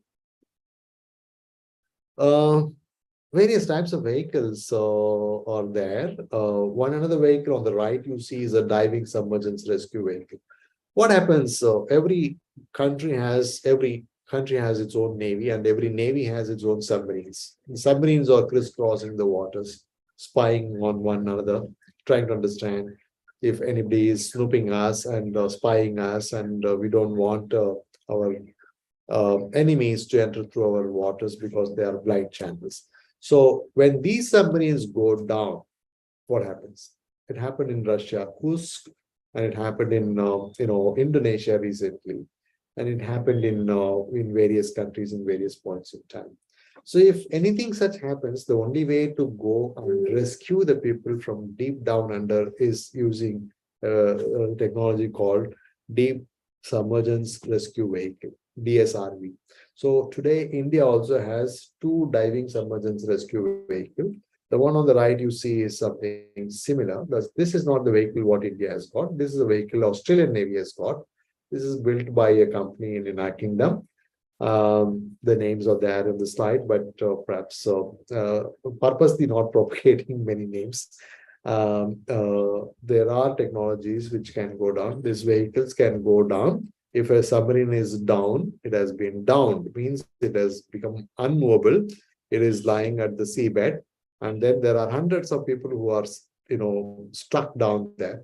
Then this diving submergence rescue vehicle can go down, connect and latch it, and people can transfer from the submarine to the diving submergence rescue vehicle, and then it can bring them back to the mother vessel. They can move to the hyperbaric chambers, decompress, and they can be, moved from stuck vehicle at depths to the safety of the mothership. So the diving submergence rescue vehicle is an ambulance which is operating from the surface ship to the vehicle, the submarine, which has been stuck and facing at the depths of waters like 300, 400, 500, 600 meters water depths. So these guys can go down, bring the people out. And now these autonomous vehicles can be very useful for climate research. How? I'll tell you later. This can be used for defense. I told you a few of the areas where it works. It is used for marine research, for fisheries, fauna, and all that. It can be used for oceanographic research. It can be used for academic research, for academic purposes. It can be used for offshore oil and gas application, for aquaculture, and the physical, chemical, biological oceanography. And various other climate research, I'll come back how it works. It's different types of autonomous vehicles we're talking, autonomous bodies we're talking about, which we'll talk a little later. And then we are also talking about the SWAMPS project. There are certain objectives of SWAMPS project. They want to expand multiple underwater and surface vehicles like AUVs, ROVs, USVs to facilitate and concept plan and execute maritime and offshore operations and mission objectives, to reduce the operational costs, increase the safety of tasks, and perhaps you operate multiple vehicles in one time, you can do some wonders. So to develop environmental characterization, to design an infrastructure monitoring and controlling underwater operations, and effectively communicate between the vehicles. And so these are all the objectives of the SWAMPS project. SWAMPS is, you will see this in the next slide, and perhaps it's a methodology being adopted in the current world and to understand how we can put multiple vehicles and get things in a more efficient manner, more quick manner. So India is also working on similar concept, and we are helping some of the defense R&D institutions on these objectives. We are providing some solutions. We are providing some payloads and sensors for those defense R&D institutions. So this is the concept. When you see on the left side, there's a control and command center, which can use various sensors to communicate with underwater vehicles. Surface ships can communicate with underwater vehicles. Underwater vehicles will in turn communicate with other vehicles, divers. And so all these can be coming under one network. So in control and command center sitting on the land can communicate to the surface ship. Surface ship can communicate it through acoustic channels to various underwater platforms. And so everything can be coming under one grid. So in a given environment, we have as a country, we have a huge shoreline, and then it is connecting Bay of Bengal, Arabian Sea, and also Indian Ocean. From the perspective of defense and maritime safety of a country, you need to be using these type of technologies for strategic reasons. And there are a lot which is happening to understand what is below the water from the safety point of view, and also from various purposes to keep the communication channel working for all these sensors which can be interfaced together. On the right, you see there are various types of vehicles underwater, various sizes of vehicles underwater. And with various size of vehicles, it comes with various endurance parameters, like one vehicle can sustain for more than few days, and smaller vehicles can sustain only for 3 to 6 hours or whatever. So smaller vehicles will need to communicate with the bigger vehicle, and bigger vehicle will keep communicating with the mother vessel. And smaller vehicles will go back to the mother vessel, recharge and come back. And so it all can remain in communication. So it can be used for sea surveillance, like I said, mine countermeasures. It can be used for very strategic applications for diver detections and so on and so forth. And it can be used for mining purposes also. Deep sea mining I'm talking about, from mines, explosives to mining as an exercise. As and when we come to the fore to master the mining technology, we will still need this type of technology. In underwater intervention for oil and gas, we have various underwater nodes, oil rigs, oil platforms. And now all these oil rigs are having sensors, and those sensors can intercommunicate, and then one communication can come to the top. This is what we are talking about. SWAMS is a technology. So it can connect an ROV, it can connect an AUV, it can connect a mothership, it can connect various nodes lying underwater also. That's what we are talking as a SWAMS project. And now coming under autonomous robotics, autonomous vehicles. From the toys, we are coming to the next level of toys, which is the one which you see on the center is called gliders. There are gliders, there are drifters, and they are all designed to operate at various depths of ocean to go and collect data and come back and or transmit through satellite for the purpose of ocean research, to understand what is happening underwater, to keep monitoring these things and evolve science. And that's why I said this is going to be very interesting topic from the climate change point of view. We are seeing monsoon, we are seeing a dry spell in monsoon, we are seeing droughts, we are seeing floods, we are seeing ocean surge, the sea surge, the tsunami is coming. And why these things are happening? Probably the Atlantic, the Antarctica, the sea, the glaciers are melting. And at one point in time, this sea level rise is going to come inside the land, and probably it is going to affect us. So there are many such challenges happening. And to understand all these challenges, we need to understand, put equipments in the water, collect the data continuously, and have this scientific data cataloged continuously over years and years and years, historical data compared with the current data, previous years data, previous 10 years data, previous 50 years data, and this will help in assimilating the next 5 years, 10 years of science. So to do that, we need autonomous systems. So we talked about autonomous vehicles, we talked about remotely operated vehicles. Now we're talking about smart toys which are just designed and dropped inside the ocean. And these guys cannot operate with simple battery forever. So they created a buoyancy engine. The buoyancy engine is a change of buoyancy from one compartment to the other. So by either changing the pressure and or weight, the buoyancy engine operates. So how they change this buoyancy? They adjust transformation of liquid from one compartment to the other, or by changing a compressed air from one compartment to other. So these buoyancy engines have been developed, and there are dominant one or two major companies in the world which are master of this technology. And many countries have been using the gliders. The gliders, unlike the profiling floats, Argo floats, the gliders can glide in the ocean and it can come back, and then it can profile not just depths, but it can also profile over long areas.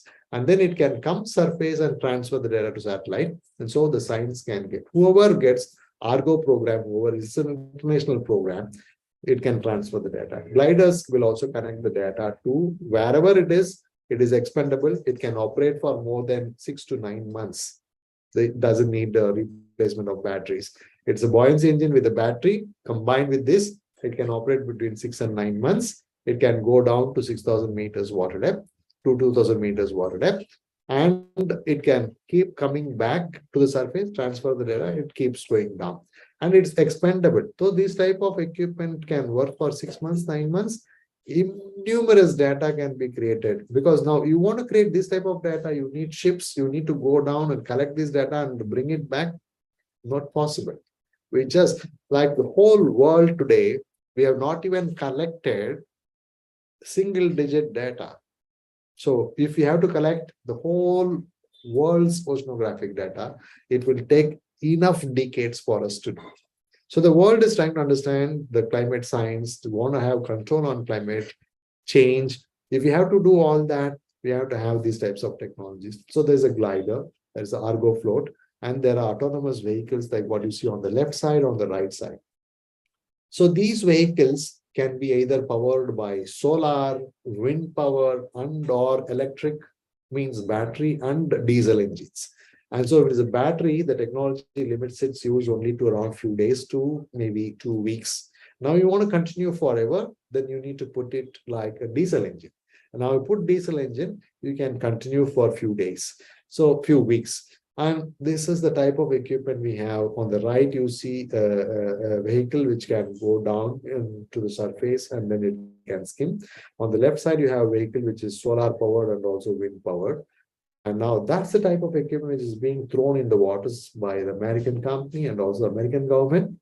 It can go anywhere in the world. It can create enough data, and it is being fed through the satellite, and then probably the science can take over from there. Is it good or bad? It's for anybody else to guess. Good in the sense it creates a lot of data. Bad in the sense it is snooping on everybody. It is spying on us. So this system can come anywhere to anywhere and continue to collect the data and send it out. There is no limits for these types of vehicles. AUVs, there are interventions which are coming at this point in time because they are very loosely monitored systems. Unlike the ships which needs automated information system, the AIS, these vehicles do not have AIS. Regulations are coming in place. These vehicles will continue to be monitored, continue to be licensed, continue to be coming under the framework of licenses and or monitoring regimes and or regulations, so that it can be controlled. Otherwise, these technologies can also be utilized by other reasons, which can become detrimental for the nations also. So I'm not reading everything. Probably these equipments are very versatile. It can operate in the high speeds. It can be used for long endurance, maybe for up to, like the gliders can work up to 9 months, 12 months. And perhaps it can all be remotely operated and supervised. It can give the data and we can collect the data remotely. There's one other technology in stealth when we talk about. We do not want the systems to be seen on the surface of the water forever when it is collecting the data. So this is one technology which we are working as a company. There have been companies that have worked in the past. It's called winched profiling systems. Like a buoy, if you put on the water, it is visible. Now, You can put a buoy and put a mooring line and then have various sensors at various depths. You can collect the data and then you can bring the data out easy. But then it is visible and everybody understands it is there. And so, or the fisherman comes and plugs and goes. And so it is either detrimental and or it is being vandalized. So now you have some system which can be below the water surface. It can be powered by battery and it can winch up on need basis. It can come up. When it is coming up, it can profile, collect the data, and then it can transfer the information through satellite. And then it can collect and reorient and it can go back to sleep. So this is the type of winched profiler you see on the left side. You see the complete system. The profiler, the station, mid station, with a buoy, buoyancy and batteries. The profiler docked to that, and then it will be winched and then it comes back. And then there is a moored anchor, which is positioned at the depths, which holds this whole thing. And now you can have these two small cylinder type of thing. It's called acoustic release. When every mission is completed, you go to the mothership and then mothership gets to this location and acoustically gives command. It releases the acoustic release. The anchor is left out. The whole system, including acoustic release, comes back. So you can take it and then go back, clean it, re-equip, introduce the batteries, change the batteries and redeploy it for the next intervention. So these types of new technologies are emerging. We are working on it. It's still not, it's coming as a re-engineered product because the company which was making it in Japan, they stopped supporting it. So we have taken this project in Germany and we are working on it. Probably we will bring it in India under Make in India program, and we try to make as much as possible in India over the next few years.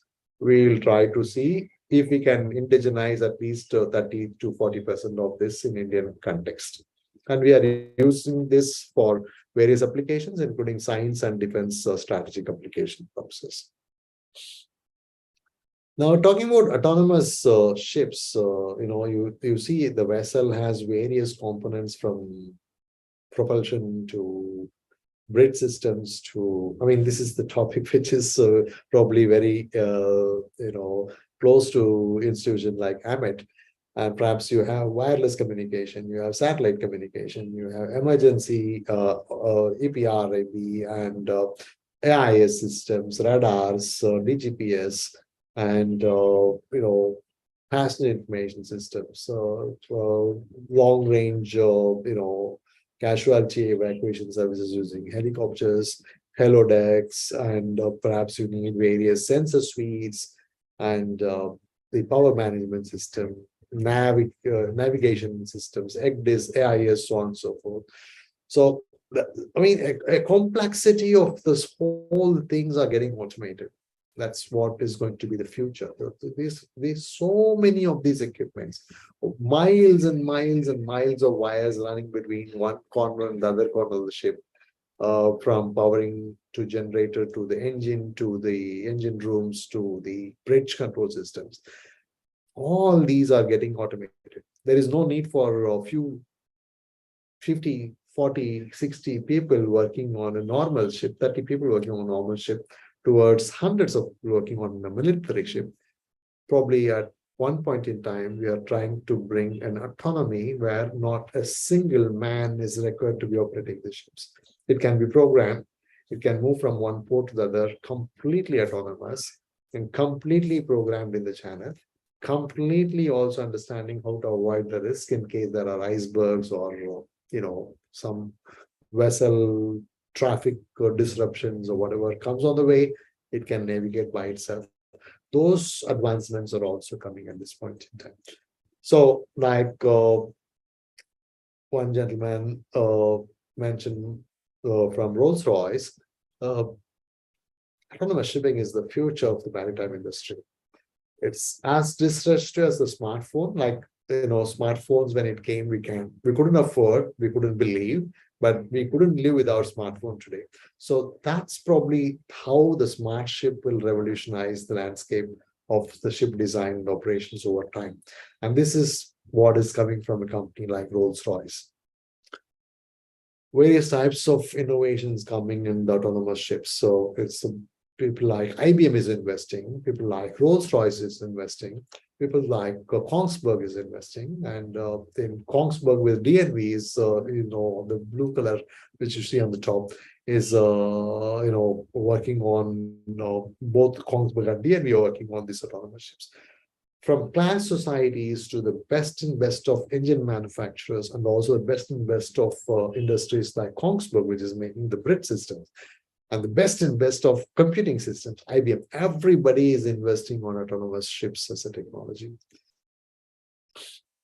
Now, these are all things on technology, on various things which talk about in maritime sector. Now, all these technologies, what it brings, these technologies also bringing disruption for the maritime and also the marine ecology. And perhaps this is one disturbing factor. We talk about the noise which it's creating, the noise, underwater radiated noise.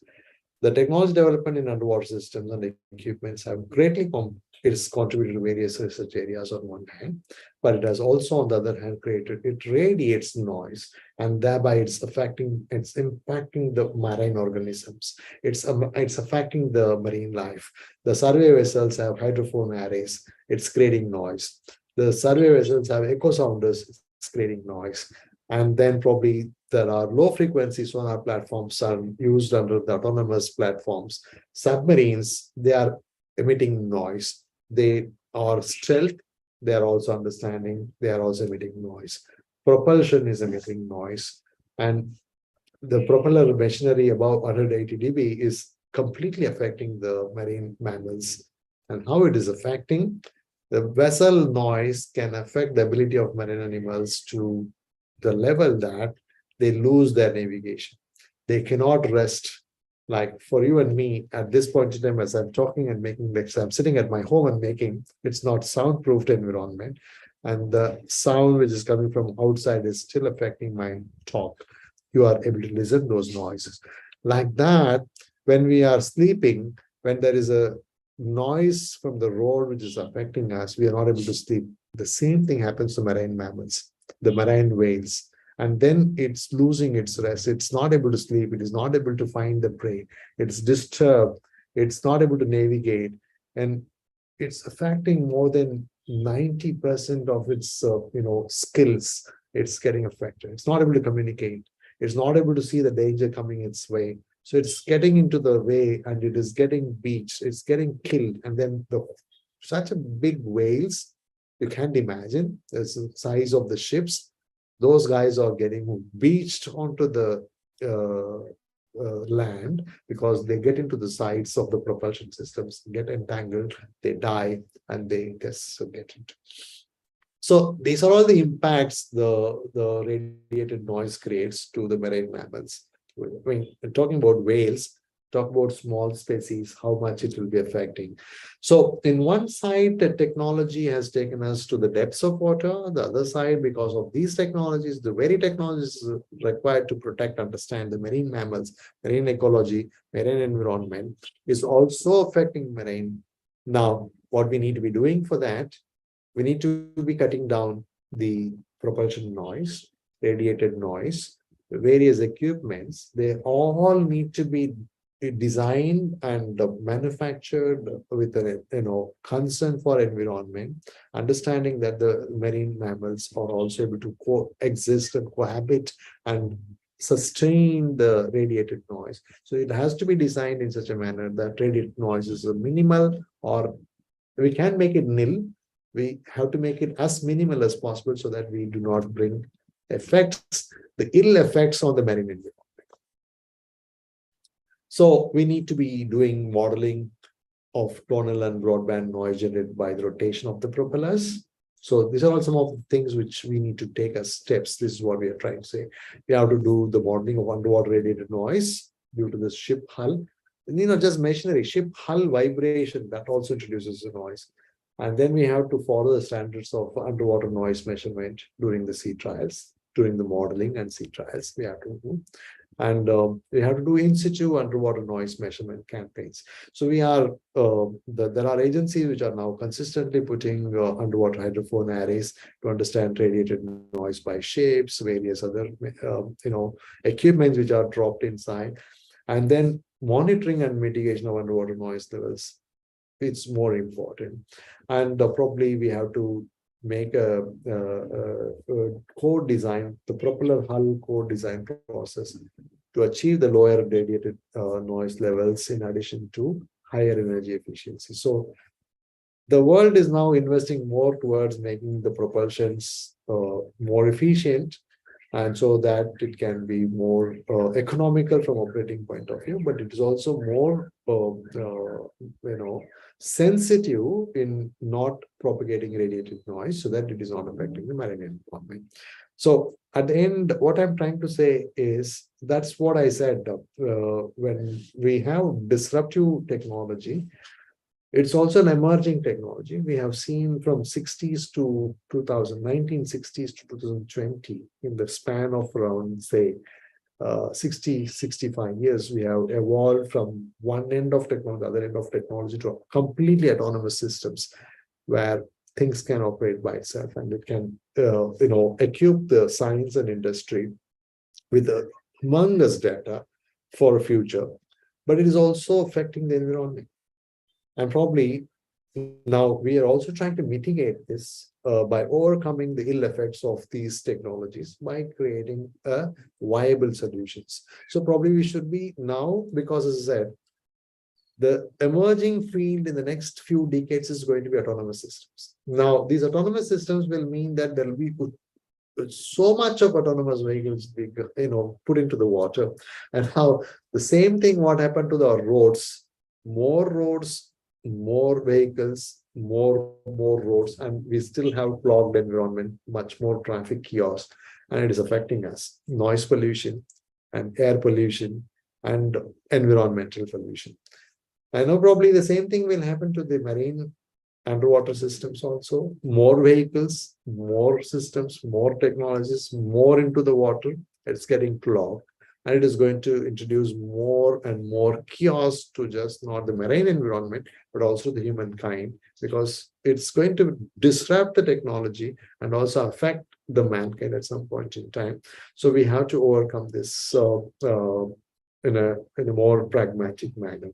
So probably that's why I said disruption and emergence of new technologies will have to coexist. We have to find ways and mechanisms to mitigate the ill effects of the technologies and ensure the technology works for the mankind, and then it is efficiently utilized by the mankind.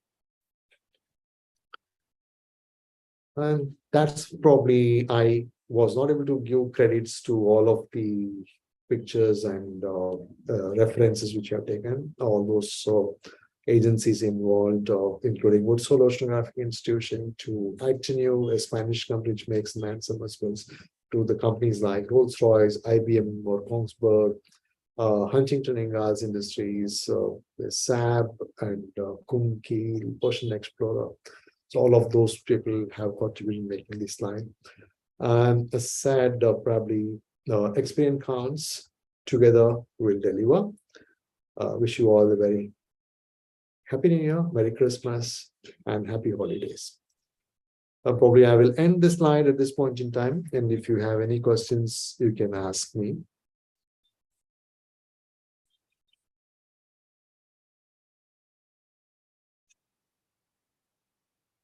Thank you, sir. Thank you for the wonderful session. Some of the questions were posted by the participants. I'll read it out, sir. Okay.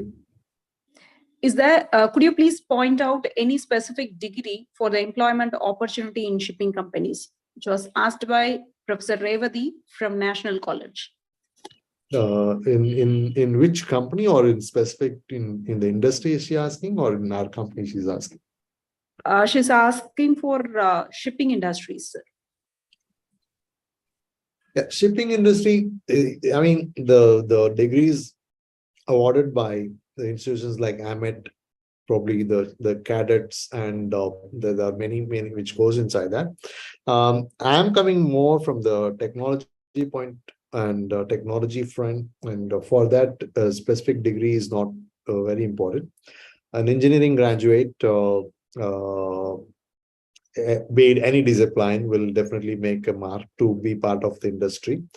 But if you want to get into a shipping industry, obviously a little more training on shipping, navigation, bridge systems, communication systems, safety systems, so on and so forth, and also health and safety environment. So an institution which caters to building ship cadets and resources, probably a degree from those institutions will be a very ideal one for shipping industry. Thank you, sir. And I'll go for the next one, which was asked by Professor Swati Rajendran. Could you please brief about automated underwater vehicles?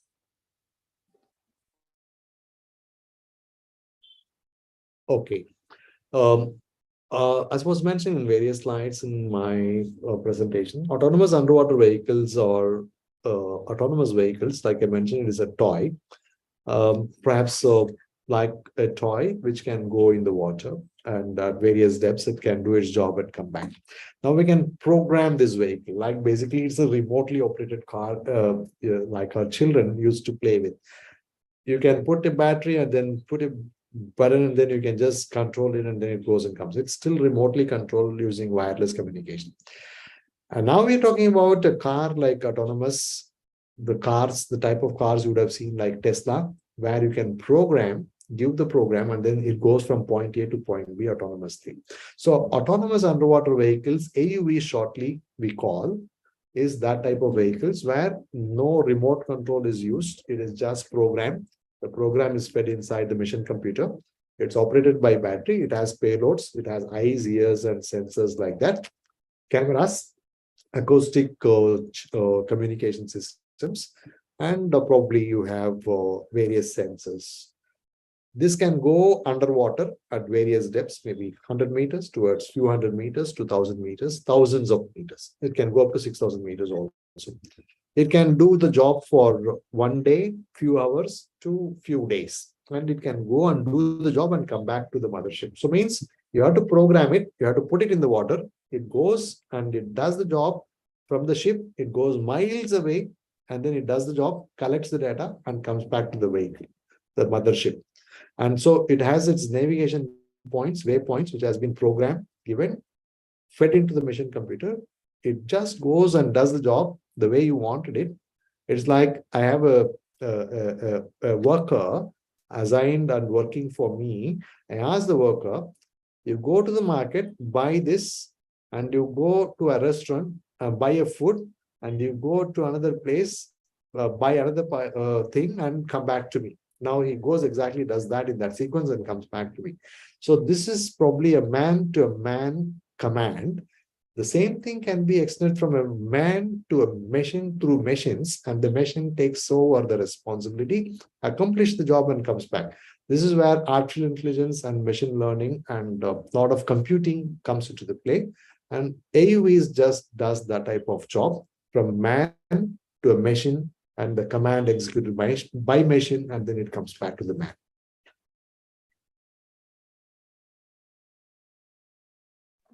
Thank you, sir. The next question was asked by Dr. M. Balasubramaniam. Again, it's relevant to academic person. Is it possible to get PG diploma in marine course for a commerce fraternity? Probably it's not in my domain to answer. I have not been, probably Dr. Sasilata will be the person to help me with that answer. But I think today the industry is maturing, and perhaps from an engineering graduate moving to finance. And I just read this morning in a newspaper, an MBA finance graduate is taking over the organization a father started, which is basically a catering industry, and running a fledgling business in catering industry. So everything is possible. I think a PG diploma course or a diploma course is definitely doable for a commerce fraternity. Anybody and everybody can take over. Probably Sasilata madam can give some insight. Yeah, yes, sir. Actually, for the commerce graduate, it is not possible for them to pursue the marine course. So if they pursue their engineering program, definitely they are able to do some kind of marine program, sir, because it is purely technical courses. So it's not possible. I Yeah. understand. I understand, ma'am. Thank you, madam. Thank you. I'll go with the next one. What are the technical assistance available to reduce marine pollution? It's all with the mankind, you and me. If we operate ourselves, in a more responsible manner, I think we can reduce the marine pollution. Otherwise, it's not possible. The consistent efforts taken to reduce or mitigate the marine pollution. There are methods by which they are sponging the oil, they are taking out the oil.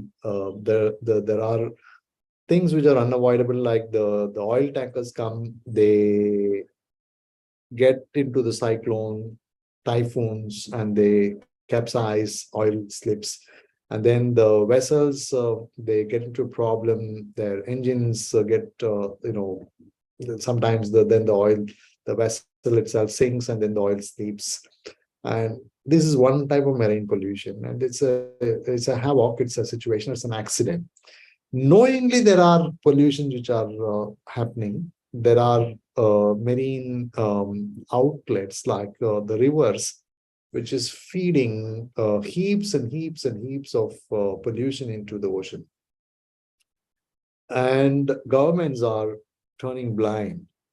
Corporations and civic bodies are knowingly letting out these things. I'm not talking politics here, but I'm talking about real situation which is plaguing the humanity. We're not treating waters, and we are letting these waters inside the ocean. And this is the pollution which is affecting most of us. And so if we do not clean our mess ourselves, which we are expected to do, I don't think a pollution can be avoided. You want our environment to be clean, we need our home to be clean. We do source segregation at home and throw the garbage out. Probably it will help the garbage managers to make things easier. So for pollution managers, for marine pollution managers, it will be that more easier if people take the responsibility and they don't pollute. First instance, pollution created by mankind, if it can be avoided, and mitigation of pollution may not be a necessity at all.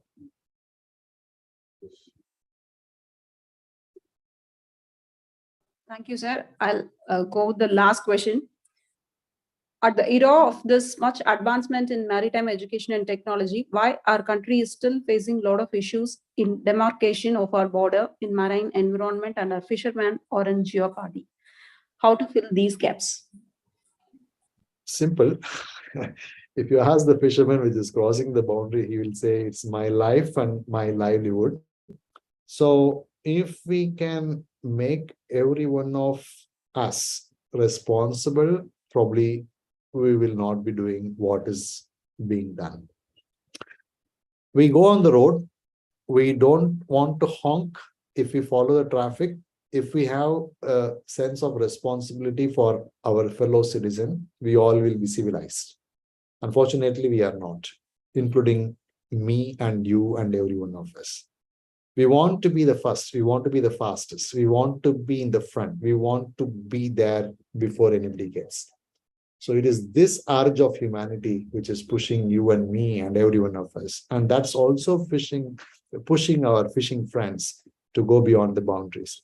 We have technologies, we have methodologies, and government is subsidizing a lot and educating people. And so the only thing which can bring the change is making people understand. If you tell the fishermen, you should not, probably there is an inherent characteristic of humanity and mankind which says, why not? Who are you to tell? So this is how things do work. And in those areas where you have to work on man-to-man basis and work on empathy and also understanding the neuroscience, probably then we should be talking and educating people, making them citizen scientists, everyone needs to contribute to ensure that the last mile connectivity is ensured. And if everybody's responsibility is taken in the right sense, probably the fishermen will not cross the boundary. There are enough technologies which prevent from those people drifting their boats or knowingly drifting their boats. They can be alerted and brought back to the boundary lines. But many of those fisher friends, they have, I don't know whether I should say this or not, they have confided or talked with us. They said, how does it matter? We know we are risking our lives, but our livelihood matters. If I don't get my bread, does it matter if I live or die? It doesn't matter. It may be one bullet which is piercing me. I'll be gone, but at least until such time I'm fishing and I'm getting there, I'm getting enough catch which feeds my family. So I'm happy and my family is happy. Until such time my things are happy, I will be happy. This is the type of attitude, this is the type of response you get from that type of people who work in the sea. For them, livelihood is more important. So I think if we have to see those things attended to, it has to be an empathetic approach involving all. Like that's the reason these times the Coast Guard is not working using force alone. It's also starting to use the outreach programs, educating people. The science is also trying to educate the people. If we can make these fishermen's boats contribute to science, and that's what in the science sector we are talking about citizen science. Most of the Western governments are adopting. Even we are trying to talk about this in Indian context.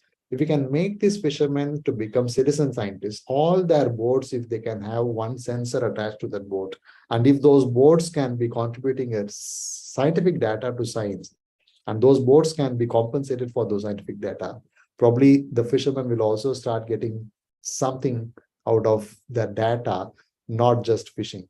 Then probably he will not cross the boundaries.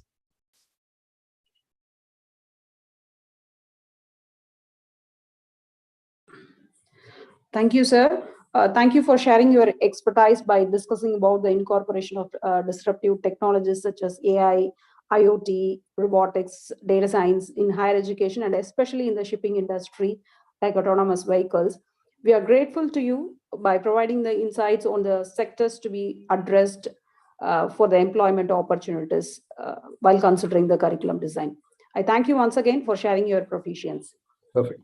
So probably, if anybody wants to reach out for any other questions, probably the organizers can share my, contact email, not the mobile number, but email. Anybody can reach out for any questions, and we'll be more than happy to address those questions. Sure, sir. Yeah. Thank you so much, sir. Thank you. I request the participants to fill the assessment form, which was shared in the chat box. Now, I invite Maria Rajesh to take over the session.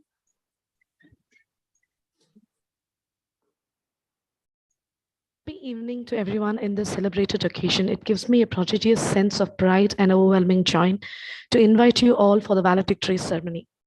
Valedictory is not the end, but the beginning of a new endless story. Valedictory is a ritual that bids farewell and sends every partaker with wisdom. Now, I'm overwhelmed with happiness to invite our beloved and most adored Dr. Deepa Rajesh, Executive Director, Amit Business School, and Director, Human Resource Development Cell, to render the welcome address of the valedictory proceedings. Ma'am, over to you.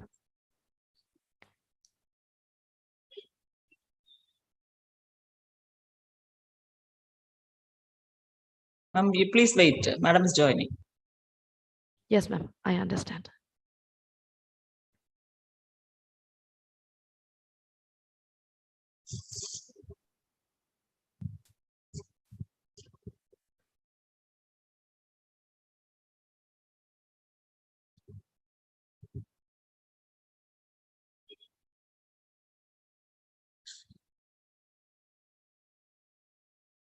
Good evening, ma'am. Welcome, ma'am.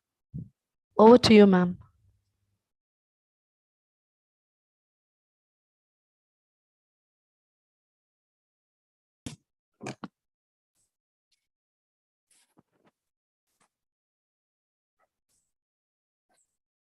Good evening, Register sir. Welcome.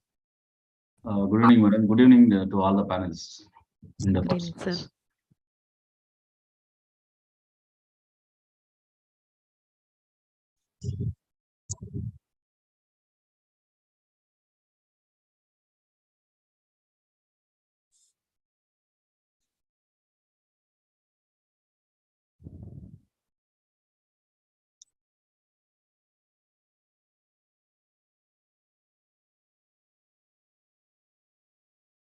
Deepa ma'am? Yes, ma'am. Yes, ma'am. Yeah. Madam has joined. You please.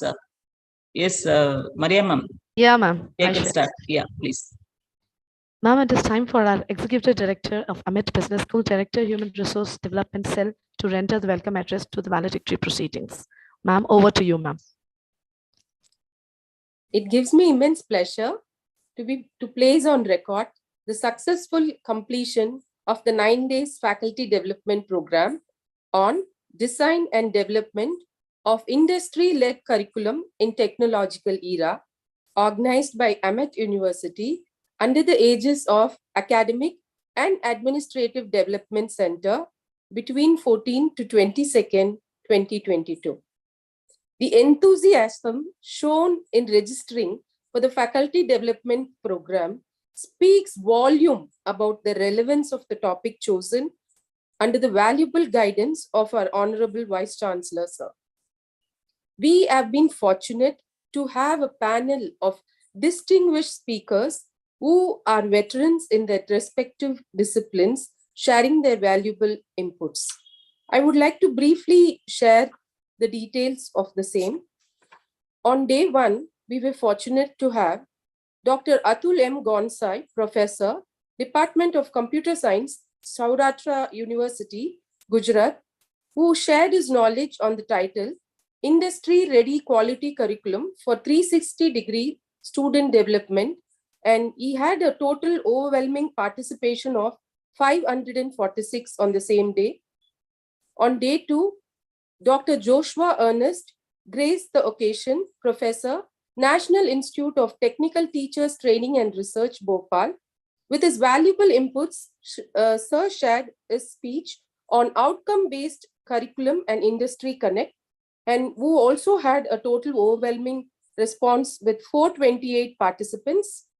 On day three, we were delighted to have Dr. Karpagavalli, Associate Professor and Ed, Department of Computer Science, to share her insights on the topic, design and implementation of industry-supported UG program, a case study approach. And ma'am witnessed about 450 participants for the session. On day four, we were honored to have Dr. M. Jaikumar, Consultant, Tata Electronics, former Dean of Education, Bharatiyar University, Coimbatore, who threw light on the topic, curriculum construction process for industry-led curriculum. And we had a total number of participants around 443. On day five, Dr. T. Devi, Professor and Ed, Department of Computer Application, Bharatiyar University, Coimbatore, detailed us on the impact of curriculum of 4.0, and the total number of participants for the day happened to be 435. We are thankful to have Professor Velliyangiri, Senior Consultant, Tata Electronics, Chairman, BOG, Government College of Engineering, Salem, on day 6 to enlighten us on the topic, innovative approach for developing industry-ready curriculum. Once again, a case study approach where he witnessed a total number of 427 participants. On day 5, Professor Srinivasan Raju, who was gracious enough to be a part of our FTP, CEO, PI Square Technologies, took the session by storm by talking about advancement in technology and the need for curriculum alignment. And we had a total number of 428 participants on the day. The day 8, which happens to be today, we are glad to have Dr. Dinesh Babu, SO, Director, KUM India Private Limited, and Samita Marine Private Limited, Chennai, Tamil Nadu, India. and who has given us a beautiful insight on the topic, Disruptive Tech in Maritime Sector Industry 4.0, with the current number of registration being the total number of participants. Maria ma'am? Yes, ma'am. I'm there Yes, with you, for ma'am. today? 433. Lovely. It was 433 today. Congratulations, sir. I would like to add that we've been having an overwhelming, consistent number of participants, not less than 400 for each session, which again speaks about the relevance and effectiveness of this FTP. I would like to congratulate not just the speakers, but also my wonderful team and the support of our AMEC fraternity, especially our Vice Chancellor, sir, our Registrar, sir, the AIU, who has been a pillar and strength in this whole program, and without which we will not be able to conduct this program this successfully. My special thanks and mention to Dr. Sashilata ma'am and Maria ma'am and Shanti ma'am and all those who have been behind the scenes to make this program a wonderful, roaring, successful one. So now I would like to request our Registrar, sir, Dr. M. Jayaprakash Vel, to deliver the valedictory address. Please, over to you, sir. Thank you, Madam. Respected Madam Dr. Deepa Rajesh, Director of Human Resource Development Cell, as well as the Nodal Officer of AMET Academic and Administrative Development Center, AAU sponsored AADC, and Dr. Sasilada, Dean, Academics and International Relations, and resource person of today, Dr. Dinesh Babu from Samhita Marine Private Limited, and other panelists and dear participants, a very warm good evening to one and all. Not as a customary, but it is indeed a very pleasure moment for me to be amidst with you in this valedictory function. I have attended the inaugural session where Professor Panchanadam and Dr. Amarendra Pani have narrated the scale of this event. They have really gauged the event into one of the most important and excellent event. By seeing the program itself, they have identified that this event could be an impact-making event. And from the report from the Director HRDC, and also I have also witnessed a few sessions in the evenings. It is really marvelous to understand that the sessions were taken very well and people have attended very patiently, and almost in all the sessions, more than 400 participants were retained. And we have to note the time also, it is 7 to 9 p.m. on every day. After a very hectic academic schedule on every day, people have joined 2 hours and they have been until the sessions to 9 o'clock in the evening. That is wonderful, and the entire credit goes to Dr. Deepa Rajesh Madam and Dr. T. Sasilata Madam, who have actually envisioned this program and designed it very well and executed excellently. And today we could see the success from the report.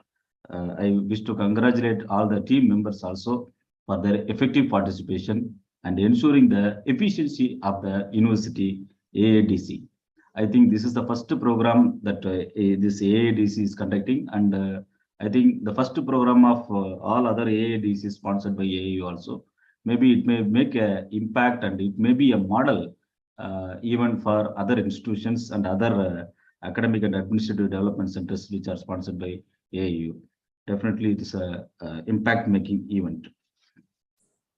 There was a time where the education is meant, or the purpose of education was thought to be empowering, enlightening, and enhancing the knowledge of the learners. Nowadays, we are into the different world. A paradigm shift has happened that at least in the last 10 to 15 years, that education is aiming for employable education. Everyone is moving towards making the education more employable, because the countries like India, which are still growing countries, developing countries, need a huge manpower, and our population is also one of the blessing in disguise, I could say. It is our younger population is the strength of the country, and it is also one of the challenges that we have to provide them all people equitable education as well as employability for all of them. That is the most important challenge we have with us, at least for the next few 30 to 40 years. This challenge would continue. And we, the stakeholders like academic institutions, industry, and government all have the responsibility to make the education more employable and more meaningful. And nowadays, we have been talking about the education is to be employable. And what is the main thing needed for making the education employable is nothing but the curriculum. Curriculum is the root of the educational tree. It is the fundamental for any kind of educational development, academic achievements. Curriculum is the most important one. Designing and developing curriculum is an art. And our Honorable Vice Chancellor used to say that industry participation is the heart of the curriculum development. Without industry participation and without industry involvement, without the inclusion of the industry, the curriculum never gets completedness. In fact, our university is more particular in involving the industry, not only in the design and development of the curriculum, but also in the delivery of the curriculum and assessment of the curriculum as well. We are marching towards making success in this area. Now we are happy that the industry people have joined in this academic development program, that the industry experts have joined and they have shared their expert view. And I could see the speakers, especially Professor Jaykumar is there, Professor Karpavali is there, and now I have witnessed the lecture by Dr. Dinesh Babu, and also the very interactive questions. It all shows that the program is quite interesting and other thing. And some time back, I attended a curriculum and curriculum design and development workshop at an institution in Chidambaram. And there I could understand that, and I also delivered a lecture over there. Understand that the design and development of industry-led curriculum is the need of the hour. With industry-led curriculum means industry priority need to be addressed, and industry expectations are to be addressed. These are the prime focus which are facing towards the educational institutions. So this kind of faculty development programs on design and development of industry-led curriculum in technological era is the need of the hour. Technological era is the more meaningful word it is there. Everything is now connected with the technology. Without technology, nothing can be moved nowadays. And the technology has saved us a lot of time, but also it has created us a lot of opportunities and a lot of scope to improve the efficiency and performance of every activity of whatever the industry, be it as whatever the industry it is. The technological advancements always helps any industry to move further. In this context, a faculty development program like this definitely an eye-opener for all the academicians. I think all the people who have joined here are academicians, and I think this event is being recorded and it will be available in the YouTube of the university. And definitely that will also create a large amount of discussion among the academic intellectuals. And I think the academic and administrative development cell of the university shall make it as a kind of proceedings of the outcomes of this 8 days FDP program. A small booklet which can be prepared and that can be circulated to all the participants as well as a kind of literature, as a take-home literature. With this very brief note, without taking much of your time, I once again congratulate all the participants and also thank and appreciate the team of our academic and administrative development cell as well as human resource development cell for making this one of the most important and productive events of our university. Thank you very much, all of you. Thank you.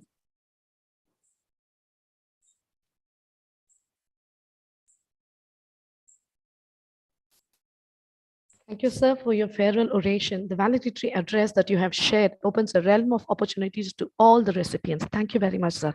We are more honored to have you with us. Thank you, sir. It's now time for me to say a word of thanks to Mrs. Deepa Rajesh as well. Ma'am, we are inundated as an audience with a wholehearted cordiality and pleasantness. Thank you very much, madam.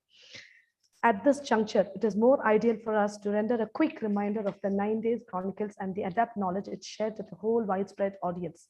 The synopsis of the journey traveled from 14/12/22 to 21/12/22. Just for your view now.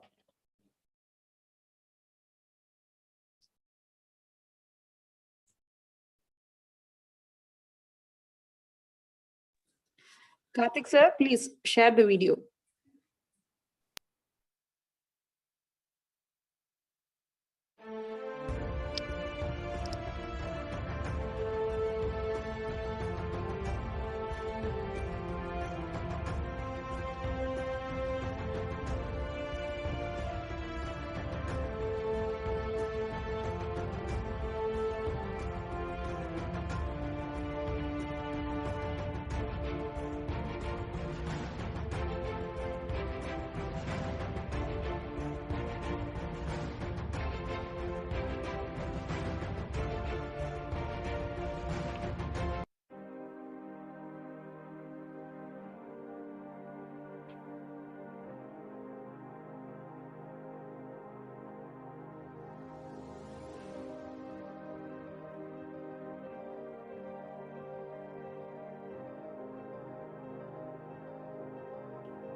It's indeed a perfect rundown of the whole backbending work of knowledge shared and learned.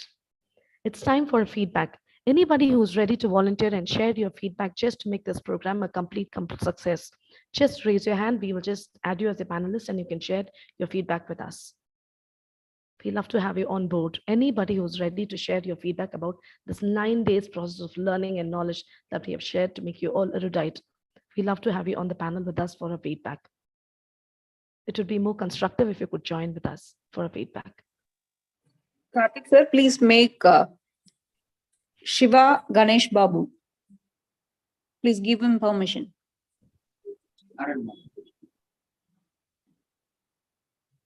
Good evening, ma'am. Yeah, Good evening, sir.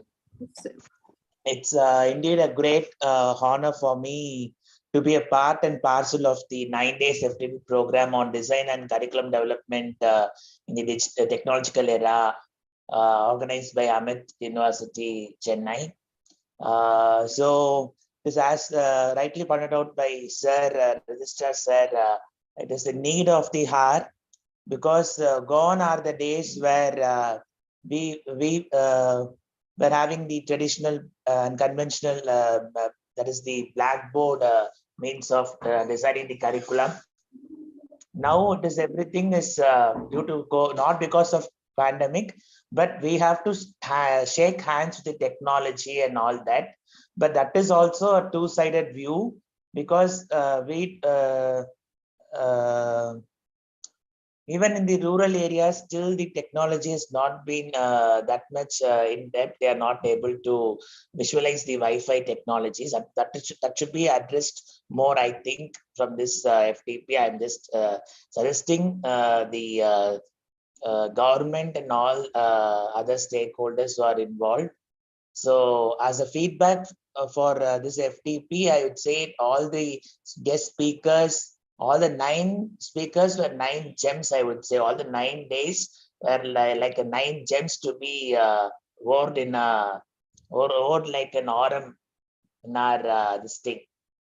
It is like that. It is like an eye opener for all the newcomers, the youngsters like me, and the future generations are going to lead the academic arena, as well as the students who are to be employable in their near future to get to come.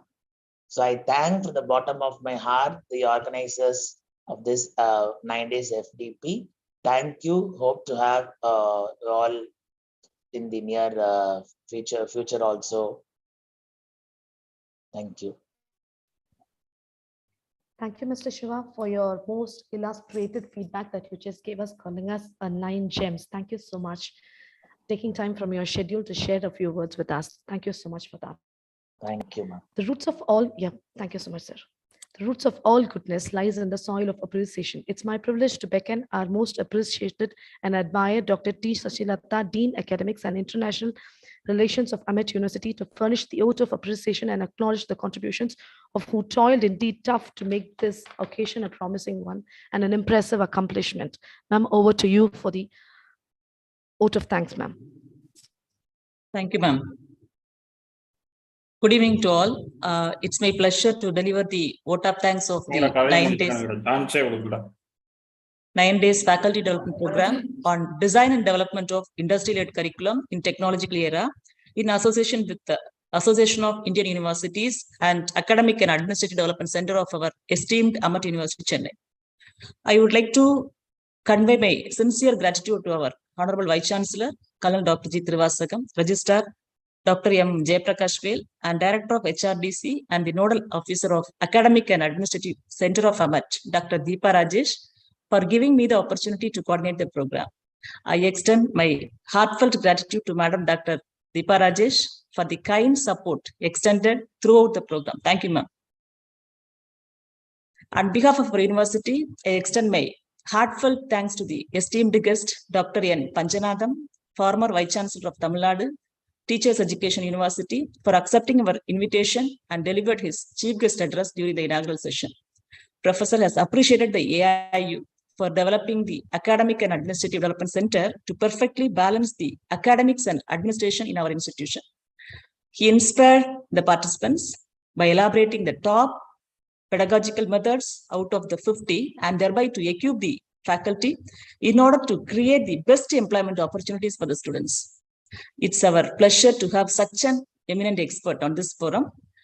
I would like to convey our special thanks to the guest of honor, Dr. Amirendra Pani, Joint Director and Head, Research Division, Association of Indian Universities, New Delhi, for his august presence. Professor discussed about the massive paradigm changes in our higher education for the past decade. He insisted the significance of the reforms, formulative changes to be incorporated by the policymakers and academic community. We are privileged to have him on the inaugural session. I extend my sincere gratefulness to the distinguished speaker, Dr. Atul M. Gunsai, Professor, Department of Computer Science, Saurashtra University, Gujarat, He has discussed about the industry curriculum for 360-degree holistic student development. And he insisted the significance of collaborating with the nearby industry in terms of research, training, and product development, which will enable the skills of the students. We are honored for sharing his expertise on this platform.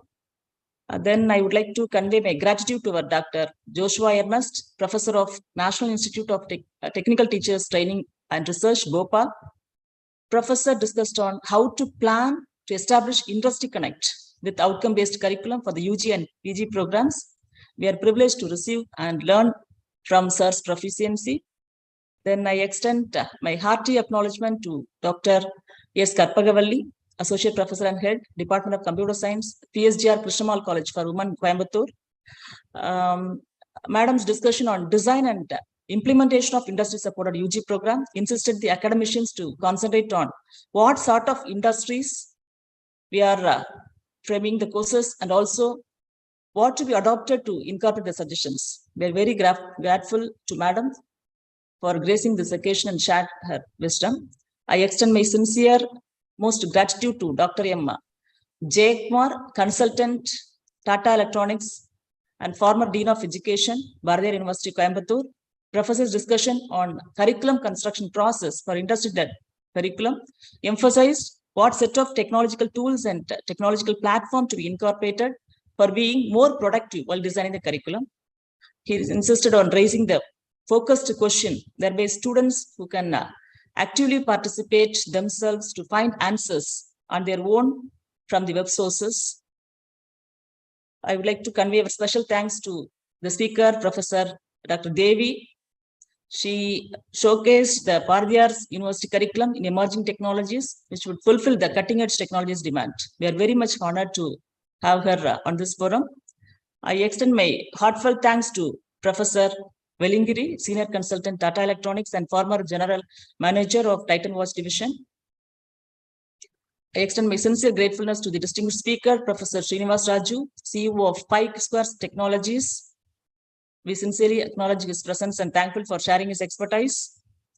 I would like to extend my gratitude to our guest speaker, Dr. Dinesh Babu, Director of KU India Private Limited and Samhita Marine Private Limited.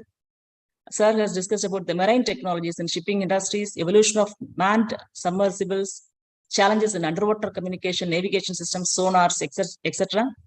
Sir has emphasized the importance of scientific deep ocean mission by Ministry of Earth Sciences, Government of India. I am further thankful to the organizing team, Madam Jagadishwari, Madam Padmapriya, Madam Shanti, and Madam Maria, and other faculty members, Bureau Office team, IT support of AMAT, who have been very supportive for this 9 days FDP and has provided valuable contribution in making this program a grand success. Above all, I thank all the participants from our university and other institutions in India in making this program a successful event.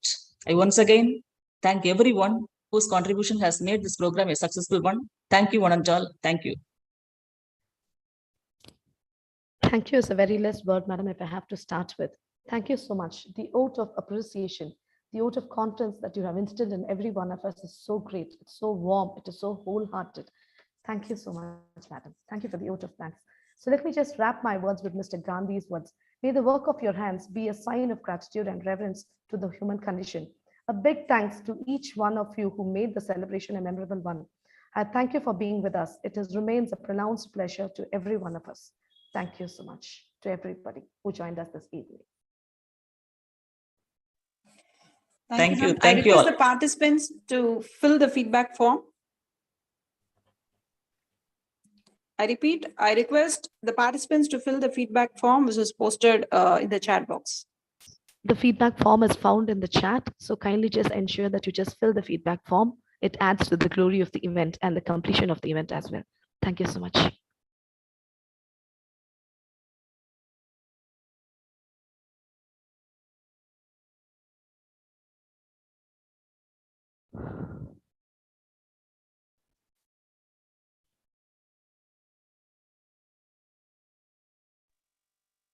Dear Dr. Vedaprabha, would you like to share feedback about the session?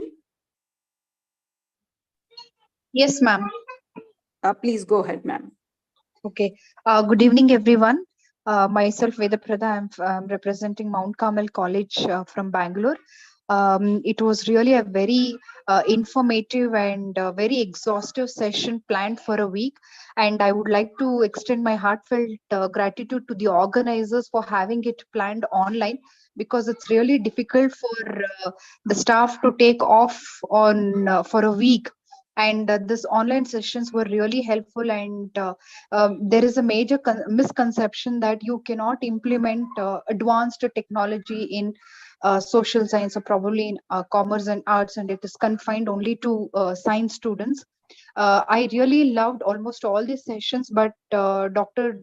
Devi's session was really very informative, as it gave insights as how commerce, discipline can embed advanced technologies like artificial intelligence, blockchain technology, and other emerging technological trends to the students in their curriculum, and help them prepared for the employment opportunities. So I really thank the organizers and all the eminent, wonderful speakers for sharing their knowledge. And I am really glad that I was able to be part of this wonderful program. Thank you. And I wish the organizers to come up with many more such prominent FDPs, which would help the faculties to empower ourselves, so that in return we could train and prepare our students for the better employment. Thank you, one and all. Thank you, Dr. Vedaprabha. It is very, very kind of you to take time. Despite the closure of the summit, you did take time and you still wanted to voice your opinion. We are very grateful for your opinion. Thank you so much, madam. It was very good and very warm. Thank you. Dr. Radhika, would you like to share a few words with us? Yes, thank you so much for allowing me to share my feedback. My name is Dr. Radhika Kotecha. I represent KJ Somaiya Institute of Technology, Mumbai, and we are permanently affiliated. We are an autonomous institute permanently affiliated to University of Mumbai, and I head the Information Technology Department, who has been very much connected to industries while we set our curriculum. But while I read about this FDP and while I attended it, it gave us several new dimensions, how we can escalate the curriculum, how we can add several new attributes that can lead our students to be industry ready.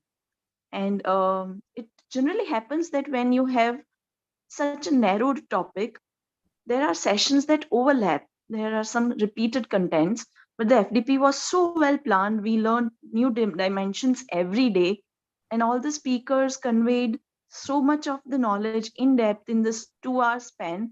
It was a great time. And as the previous participant also said, that we are doing it in the online mode in the evening hours, so it has been quite convenient. I would particularly want to thank the organizers at Amit University for organizing this. And the coordination was very much up to the mark. We used to get all the required resources on time. I see the coordinator, Mrs. Jagdeshwari, who has been coordinating with all the participants regularly, and all the organizers at the Amit University for planning such a wonderful FDP. Thank you so much. And we look forward to more sessions from you. Thank you. Thank you, Dr. Radhika. It was very, very extremely good for you to take your time to come and join us to give your feedback. It was very constructive. In fact, you told us every little thing that we have done as a backbending work from our night. Thank you so much, madam. Dr. Perisami, please share your views.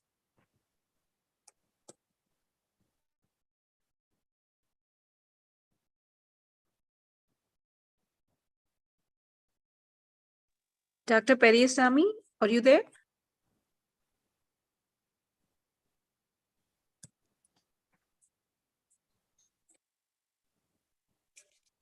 We'll wind up the session, ma'am. Am I audible? Yes, sir. Yes, sir. Please go ahead. Perfectly audible, sir. Very happy evening to all, madam. Myself, Perisami, Professor and Controller of Examination, KSR College of Engineering, Tiruchengodu. I am very happy to share some of my views about this FDP. I hope this FDP was very useful to all participants. This title is very relevant for today's need and important to today's scenario also. Really, I almost all the sessions, especially the titled the curriculum construction process for industrial curriculum by Dr. Jaikumar sir, impact of curriculum 4.0 by Dr. Devi madam, and today's lecture by Dr. Dinesh Babu sir. On behalf of all the participants, I thank all organizers for giving the wonderful opportunity for us.